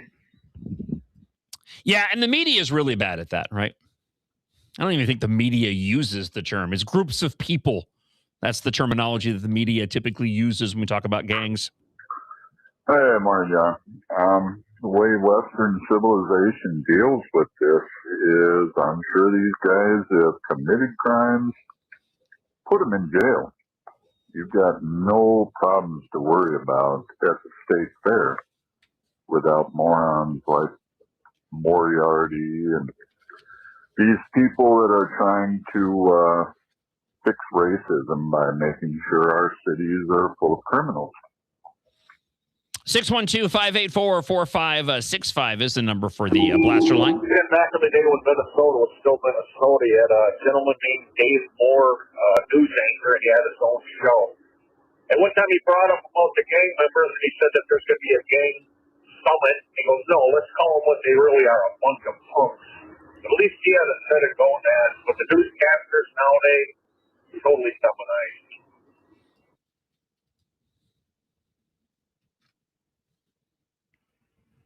Hey, John, of course they got to be legitimized, and that they're part of the auxiliary, the brown shirt wing of the DFL, and it's the Get Out the Vote crowd for Cedar Riverside. So, yeah, they got to be legitimized, buddy. Thank you, as always. Good to hear from you, Lou, on the blaster line this morning at 612-584-4565. All right, let's turn our attention over to the other big news item. And that would be Jake Lang and his hate rally. I'm pretty sure that he dubbed it that. In the Bring Me the News article, they keep calling it a hate rally, but I think that was actually one of Jake Lang's terminology for this event. It was met with counter-protesters, including a man dressed as Spider-Man.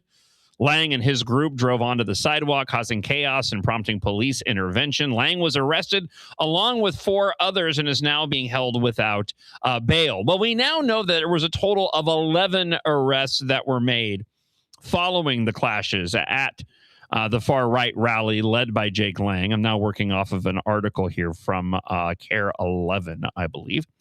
Lang and his associates, including Jaden Scott, were arrested on probable cause for riot after driving onto the sidewalk, and then they deployed pepper spray towards the counter-protesters. The Minneapolis Police Department prioritized separating the demonstrators and vehicle traffic, but officers were injured by thrown objects during the confrontation. Listen, this was an absolute catastrophe of attention seekers that was completely unnecessary. And you can say that Jake Lang has his free speech, but also not agree with his tactics or commentary. I'll get into more of this coming up in just a moment on the show. We'll also further details on that vandalism that took place over the weekend. Some Minneapolis business owners are getting fed up. And I want to play for you some audio from Liz Collin and Tou Thao. They were on Newsmax last week in the wake of the Derek Chauvin attorney moving forward with his bombshell court moves to get the charges dismissed for Derek Chauvin, considering the fact that apparently, according to Chauvin's attorney, a grand jury had not been convened. So we'll share that with you before we wrap up the show today. And we'll get back to more of your thoughts, john.justice@americanexperiment.org. And you can also leave us a blast at 612-584-4565. I want to remind you that if you're looking to lose the weight, reach out to Dr. Bob today at NutriWave, NutriWave.us. I cannot say enough good things about all the sponsors on the show and the sponsors that will be joining us very, very soon. But when it comes to getting rid of the pounds for good and stopping the yo-yo dieting, losing the weight and keeping it off, I can suggest to you no better program than NutriWave. I'm closing in on about 30 pounds lost on the program. And what has me excited is I know that once I wrap up this second round of weight loss with the NutriWave program, I'm going to be able to keep that weight off for good. And it's made all the difference in my life. Just going out and doing everyday things like mowing the lawn. It's so much easier than it was before when you're not carrying around that extra weight. Right now, you can get an almost $300 value. Now, there's only limited spots every single week to take advantage of this, so you need to call today. It's a $272 value Truth Metabolic session and a red light therapy session. The Truth Metabolic session, really simple. You stand on a little machine with your socks off, and it ends up giving you an accurate assessment of where your body is at on the metabolic level. That way, the program, you know exactly what you need to do to go and lose that weight. And the same thing rings true with a red light therapy session. I've gone through this.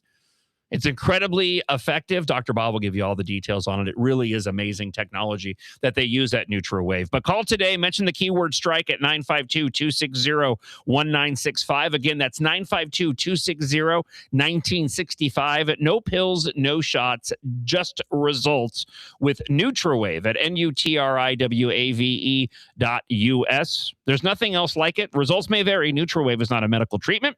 Consult your physician before starting any weight loss program. And now, here's commentary on the latest issues facing Minnesotans. From the hosts, policy fellows, and guests of American Experiment. For more content, head on over to the center of the American Experiment's YouTube page or at americanexperiment.org.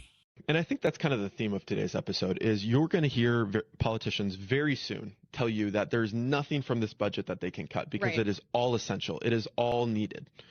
Well, just keep these in mind as examples. The sex change surgery on the taxpayer dollars, the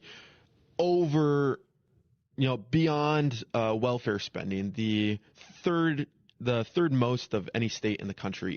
Keep those in mind when a politician looks you in the eye and says that, no, actually, we need your tax dollars because all these things are super important. When instead, they could be looking at this budget and saying, yeah, actually, we're going to cut those sex change surgeries. We're going to cut some welfare spending for the people that don't actually need it and keep it only for the people that do need it. Because there is a place for it. It's great. We can help out some people that absolutely need it until they get back on their feet.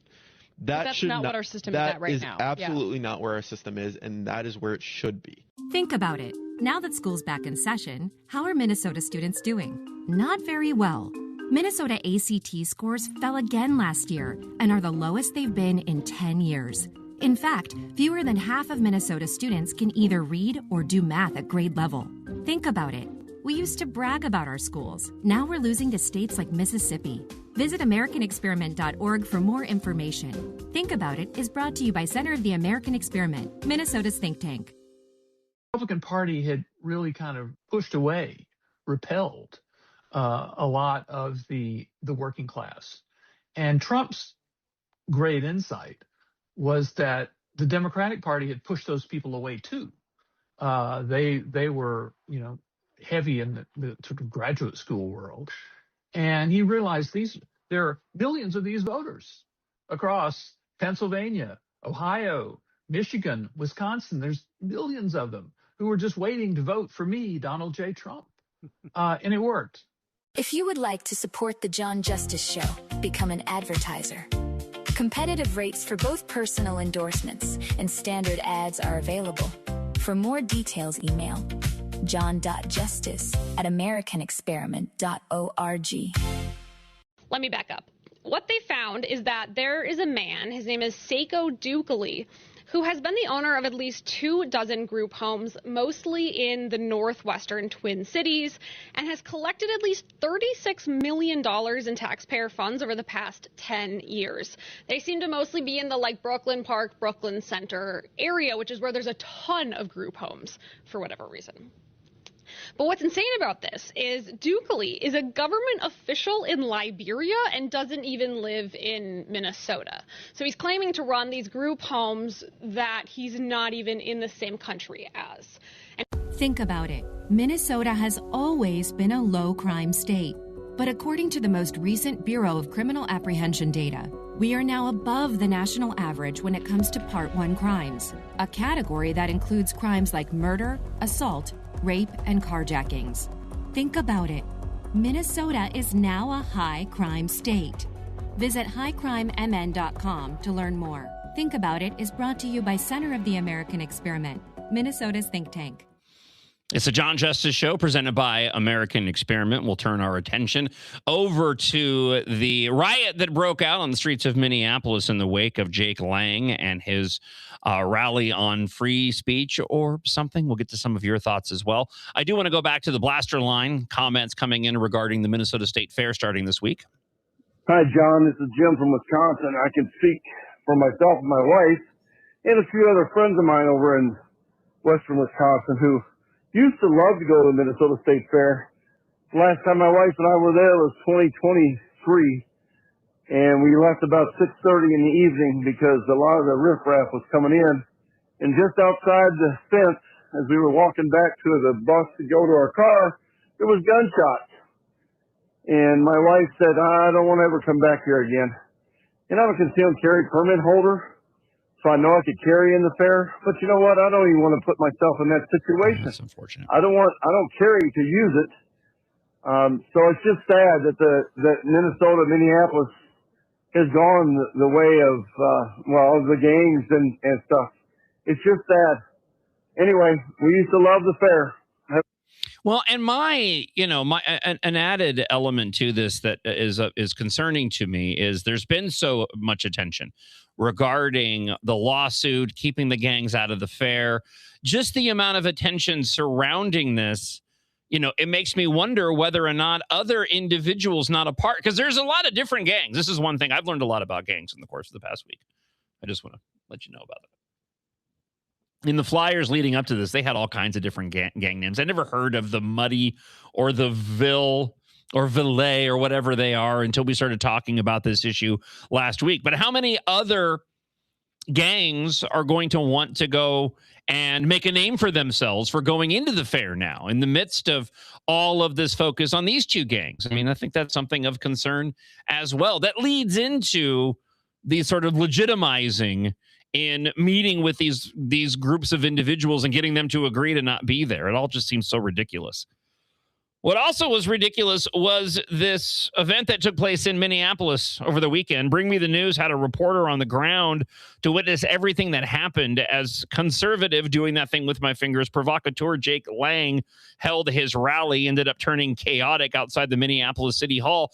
You had Minneapolis man, baby mayor, mom jeans, Jacob Fry, stupidly or intentionally telling people to stay away from this event. And all that it did was advertise that this event was going to take place. As I mentioned before, I had completely forgotten about this event. AK Kamara had shared with us a flyer from Jake Lang's camp that he had been sharing on social media that had incredibly offensive language on it, promoting this free speech event to take place over the weekend. And since that happened, even when it was being talked about this week, I didn't even put two and two together until AK went and brought it to our attention on Friday regarding this was the event that he was telling us about a few weeks ago. In total, fewer than a dozen individuals showed up for Lang's scheduled rally. Fewer than a dozen people. And yet now this has made national news. All because you have a group of attention seekers on all sides that took advantage of this completely unnecessary, unproductive event, and certainly unproductive when it comes to promoting any sort of values regarding conservatism. I mean, Jake Lang, bills himself as being right-wing and wanting to help conservative causes. This doesn't do that. In my opinion, this actually bolsters the ranks of the individuals who are the real fascists. And those are the people out there protesting his rally, of which if he hadn't gone down there with his offensive language, he has his right to free speech. Again, multiple things can be true at once. You can support his right to free speech, but you do not have to agree with his tactics or commentary. Same thing rings true when it comes to the controversy surrounding Shiloh Hendricks, that altercation with individuals and a child in a park down in Rochester. You can support her free speech, but also completely disagree with the language that she uses and her commentary. This was a wholly unproductive and, albeit potentially damaging event that Jake Lang, for his own attention-seeking, engagement farming efforts, put on. It feeds into the left-wing mob and perhaps legitimizes the leftists when the event is viewed through the eyes of moderates. And it was stunning to see. Like, the only thing positive that came out of this is not even a positive thing, just an observation. But the only thing positive that ended up coming out of this whole thing was that we did see further examples of the fascist tactics of Antifa as they gaslight when they chant and yell, fascists go away. But we had already seen all of that. We saw all of that during Operation Metro Surge. We saw that with the dildo brigade that is out at the Whipple Center. We didn't need Jake Lang to come in here and give us another example of what we were already aware of. But there was some stunning audio, video that was available for this event. There was one moment when a guy was just riding his bike through the crowd. He had a really nice road bike. And I don't know whether or not he was there to see what was going on. I don't know whether or not he was just coming home. But he had an American flag-like bandana that was hanging out of his backpack. It wasn't displayed prominently. He wasn't wearing it on his head. He wasn't out there waving it. Nothing that matters. But he got attacked by the mob there simply because they saw the American flag. Almost got beat up. The arrogance of the fascists pushing back on Jake Lang was on full display. But again, we've seen this before. It wasn't just that individual. You had other masked cowards protesting against Jake Lang who were just stopping random individuals and basically checking on them to make sure that they were on the right side of the issue. You tell me, is that not fascism? Of course it is, as they chant, fascists go home. In total, you had some, again, fewer than a dozen people showed up. Lang and 6 others, including far-right activist Jaden Scott, showed their faces briefly when they decided to drive along the sidewalk that was initially barricaded. And I think this is what brought about the charges. And who knows at this point in time whether or not Jake Lang didn't do that intentionally, hoping to get arrested because there were so few people that showed up to his event. The decision caused chaos, according to the Bring Me the News article, as crowds of protesters gathered around the cars to attack Lang before pepper spray was deployed by a man dressed as a local law enforcement officer who appeared to be working for Lang. Protesters threw water balloons, bottles, glitter, and more at the group as they tried to pull the offensive signs away from the instigators. At one point, as if it wasn't chaotic and ridiculous already, a man dressed as Spider-Man jumped on the back of Lang's truck and began attacking Lang before the superhero impersonator was pulled away. 0 days since the city of Minneapolis has been an embarrassment nationwide. Lang was later photographed being arrested by the Minneapolis police. Both vehicles unexpectedly and abruptly drove onto the sidewalk adjacent to City Hall, traveling eastbound at a very slow speed into the crowd. This is according to interim police chief Bill Peterson during a press conference afterwards. Almost immediately, a confrontation developed between the members of the crowd and the individuals associated with both vehicles. A chemical irritant believed to be mace was deployed by the individuals on both sides. During the press conference, Minneapolis Man-Baby Mayor Mom Jeans Jacob Fry and MPD announced the arrest of Lang and his co-conspirators. Oh, I'm sure they were so happy about that.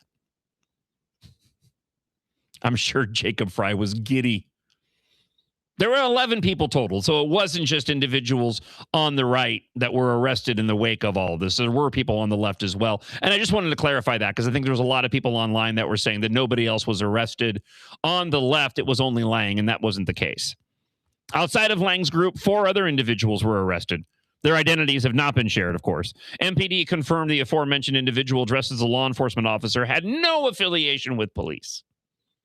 Lang was effectively run out of the City Hall area within 10 minutes. However, counter-protesters became outraged at the way that Minneapolis police seemed to escort Lang's caravan out of the area. Listen, just be happy that Minneapolis Man-Baby Mayor Mom Jeans Jacob Fry kept police there. That's not really been his MO as of late. As a matter of fact, let me share this clip with you. Former, now disgraced Minneapolis police chief Brian O'Hara was talking with the local Fox affiliate recently, Fox 9, and had this to say, going back to Operation Metro Surge. And it's information that we already knew, but this is just police chief Brian O'Hara telling everybody straight out that in the moment regarding, I believe it was Renee Good, that the mayor had pulled law enforcement away and left ICE on their own against those individuals, including Renee Good, when she ended up being shot and killed by ICE agents after attempting to run over that ICE agent. She was playing as well out that day.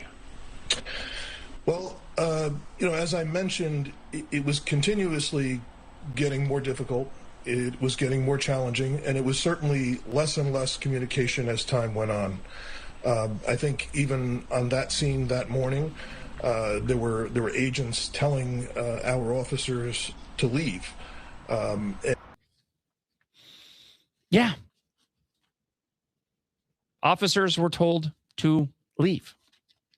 I said all along during Operation Metro Surge that if you had law enforcement, Minneapolis law enforcement setting up a perimeter and actually keeping the on-the-street instigators from being able to physically confront ICE, then lives probably would have been saved. But they wanted the chaos. Minneapolis man, baby mayor, mom jeans, Jacob Fry wanted the chaos on the streets of Minneapolis. If he legitimately didn't want people to show up at this event, he would have completely ignored this event. Now, that's not to say that the Antifa fascists wouldn't have shown up anyways to go and protest Lang's appearance. But we'll never know now, will we? Because as Bring Me the News reported, there was only like less than a dozen people that showed up to support Lang and his ridiculous free speech rally. I'm sure he'll make a lot of money off this event after now being arrested, because it certainly did nothing to advance anything that this individual says that he's trying to advance in terms of the conservative movement. Let's go back to get some of your thoughts from the Blaster line this morning here on the John Justice Show, presented by American Experiment. Hey, good morning, John. Jake Lang is an absolute idiot. That's all I need to say about that one. But back to the whole gangs at the fair stuff. It's not beyond the realm of possibility that the whole communications announcing this whole gang battle was orchestrated by Ellison. He's got ties to this group. It's like create the problem and then show this, your solution, which is a terrible solution too. Why negotiate with thugs? This state is so broken, man. We gotta change our politicians top to bottom. Yeah. Have a great day. Bye. Yep. Totally agree. And so why is this? It's because even the gang members carry political capital with the Democrats. There are ties that go beyond those gang members into other organizations that are involved at the ground level within supporting the DFL. So by extension, yeah, the gang members are going to have a bit of support and legitimizing from the DFL, because this is how they continue to go and win elections. If it's politically expedient for them, they're going to go and support them. It's that simple. Good morning, John. Well, now so in Minneapolis, we have Jake Lang versus Antifa, the fascists versus the fascists. Crazy. I put out the call for the lawyer friends of the show to respond. And James Dickey has answered the call regarding the lawsuit against the gang members and keeping them from the Minnesota State Fair starting this week. It actually was going to be on Saturday. Hey, John, it's James Dickey. On the civil gang injunctions issue, like the one against the Muddy and the Ville, these attach court orders to gang members from meeting together at a planned location. That means violations of the order become a basis for contempt. So you'd have criminal contempt attached if they show up. And that's probably okay under the First Amendment if you have solid evidence that they intend to be there and they have a history of criminal activity related to the gang. But the real solution is strong, swift law enforcement action with judges who will actually punish gangbangers who commit crimes. Gangs are emboldened by cop-hating county attorneys, judges with a social justice axe to grind, and local government officials who fail to staff and support the police. Sound familiar? Thank you very much for that, James Dickey. That's exactly what I was looking for.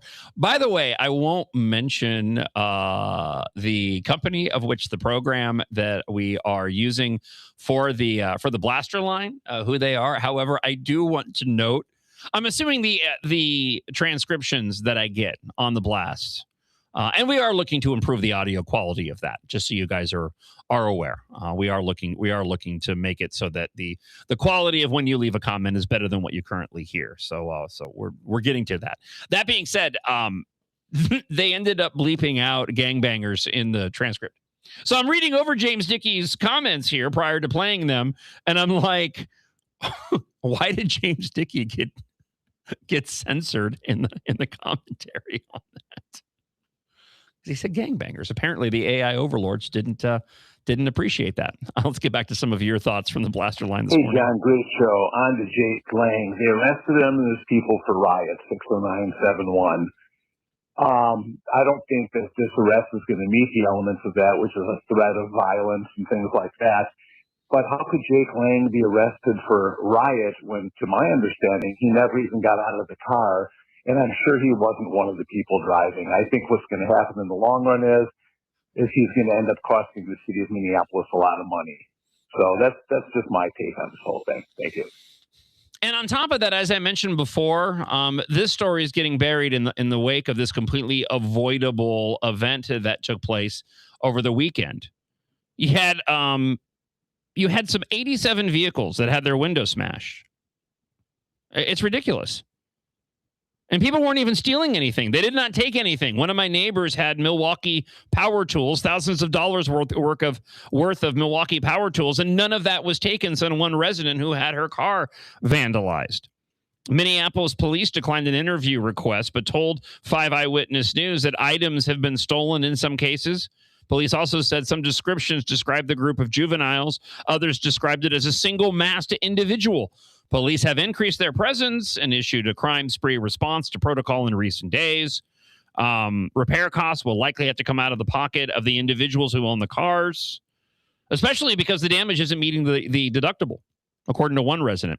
Minneapolis police said they'll provide an update today on how many cars were actually gone and vandalized over the weekend. We'll have an update on tomorrow's show. But this is, like I said before, just to kind of put the two stories together, this is the unfortunate aspect of having an event that transpired between Jake Lang and these Antifa fascists, is that it takes away from the real issues that the people of Minneapolis are facing that are are directly tied to the failed leadership of Minneapolis man-baby Mayor Mom Jeans Jacob Frey and the Minneapolis City Council.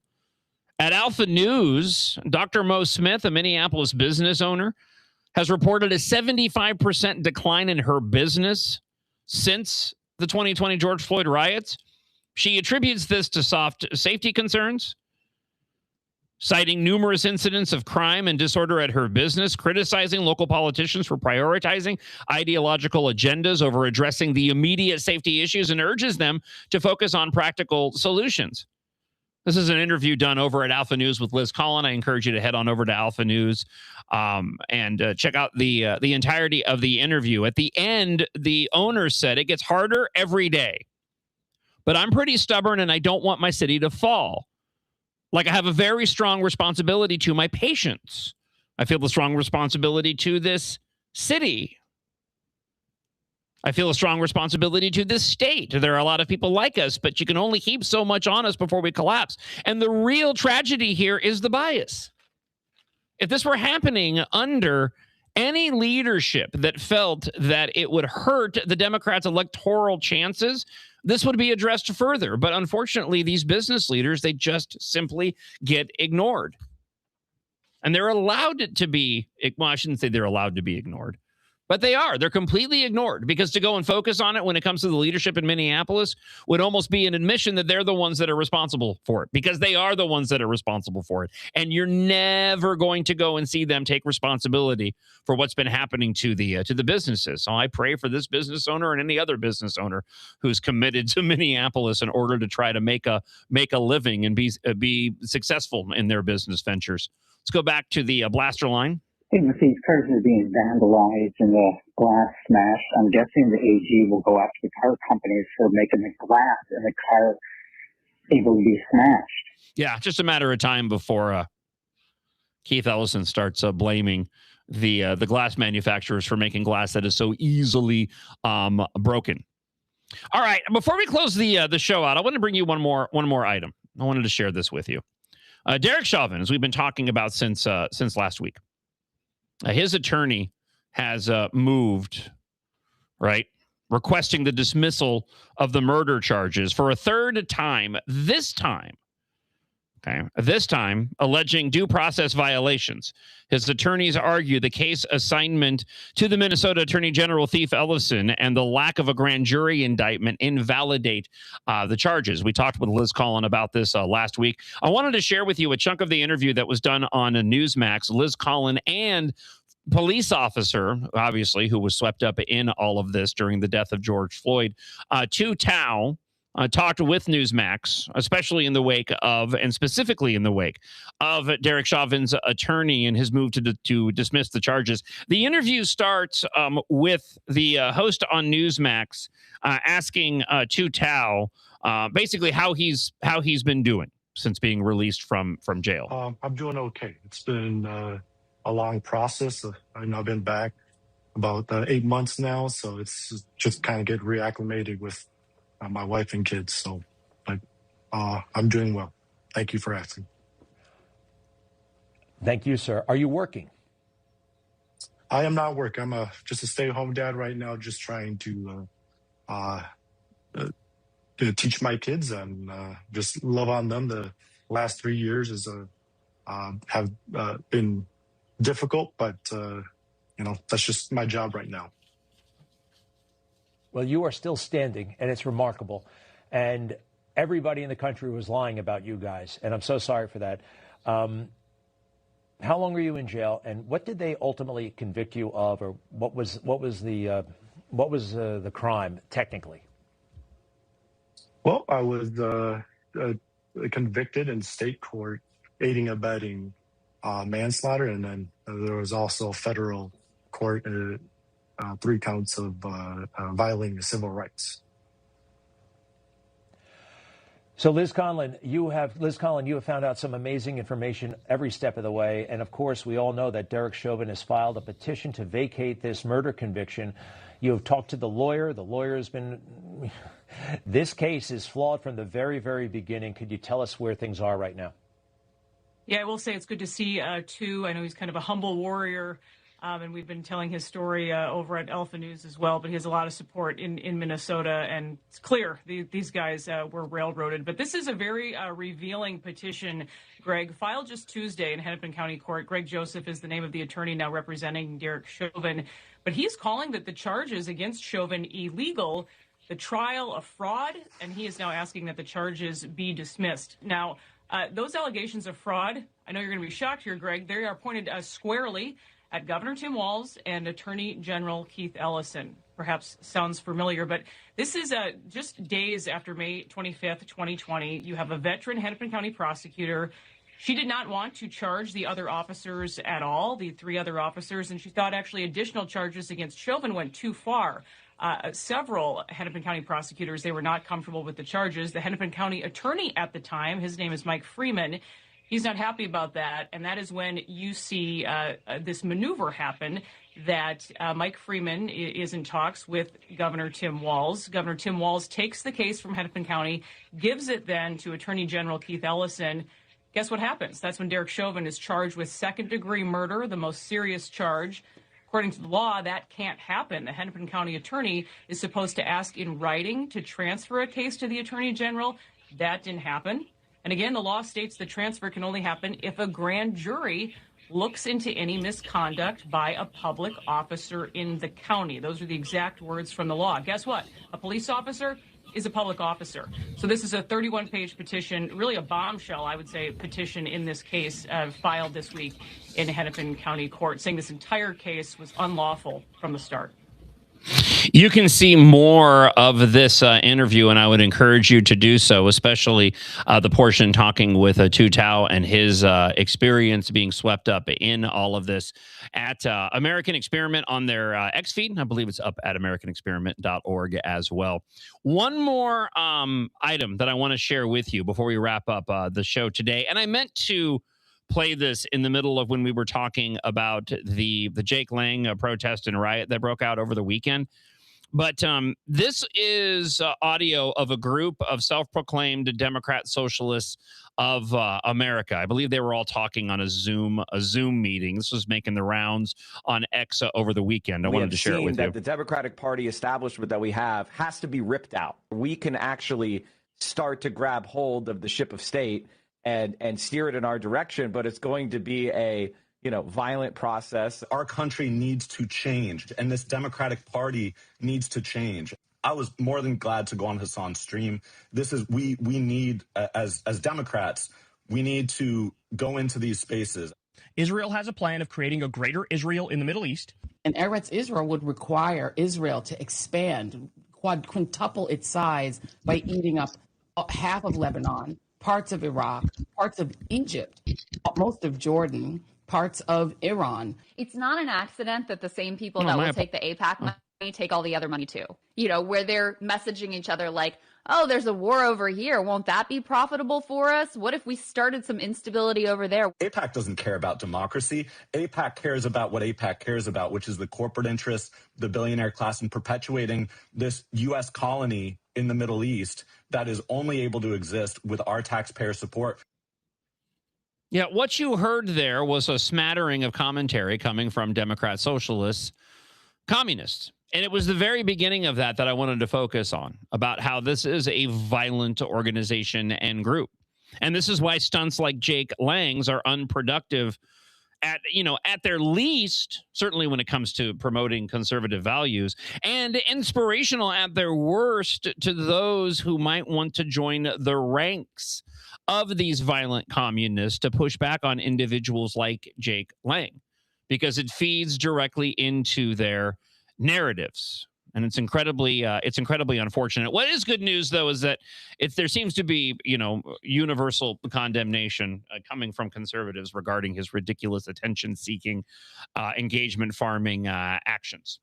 All right, a couple of items to note. Again, tonight I'll be out at the Ballpark restaurant. Ballpark Twin Cities in Blaine on 65. The SD32 Republicans are meeting for their monthly BPOU meeting. So I'm going to come on by and say a few words if you happen to be in the area and you want to stop by. The social gathering's at 5:30. The event starts around 6:30. I'll be speaking at the beginning because it'll be up past my bedtime.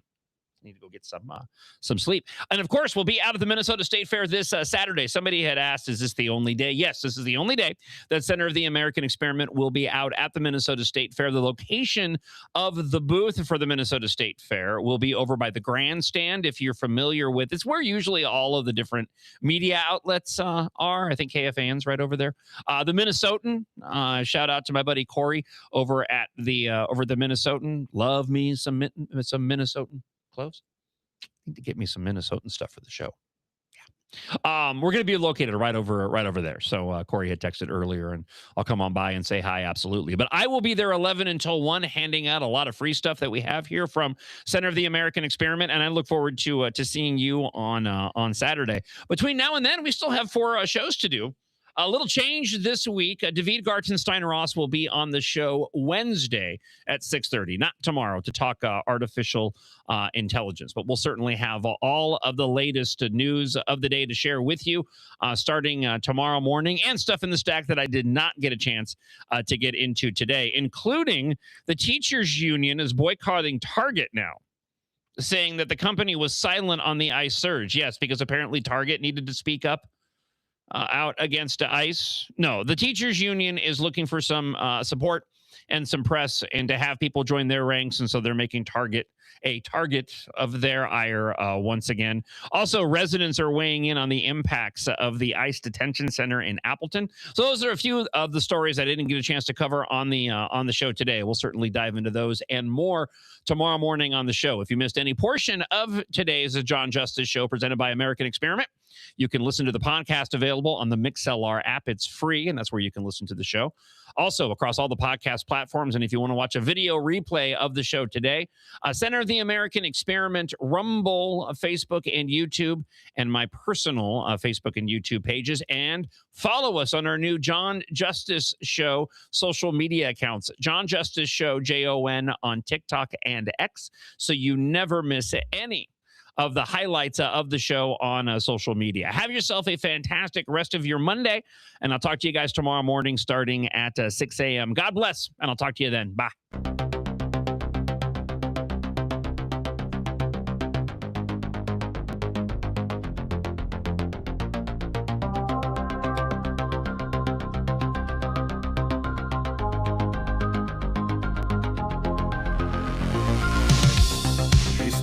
Static waves at dawn, a voice that lingers when night is gone. Twin cities hum with stories spun. John Justice rides the rising sun.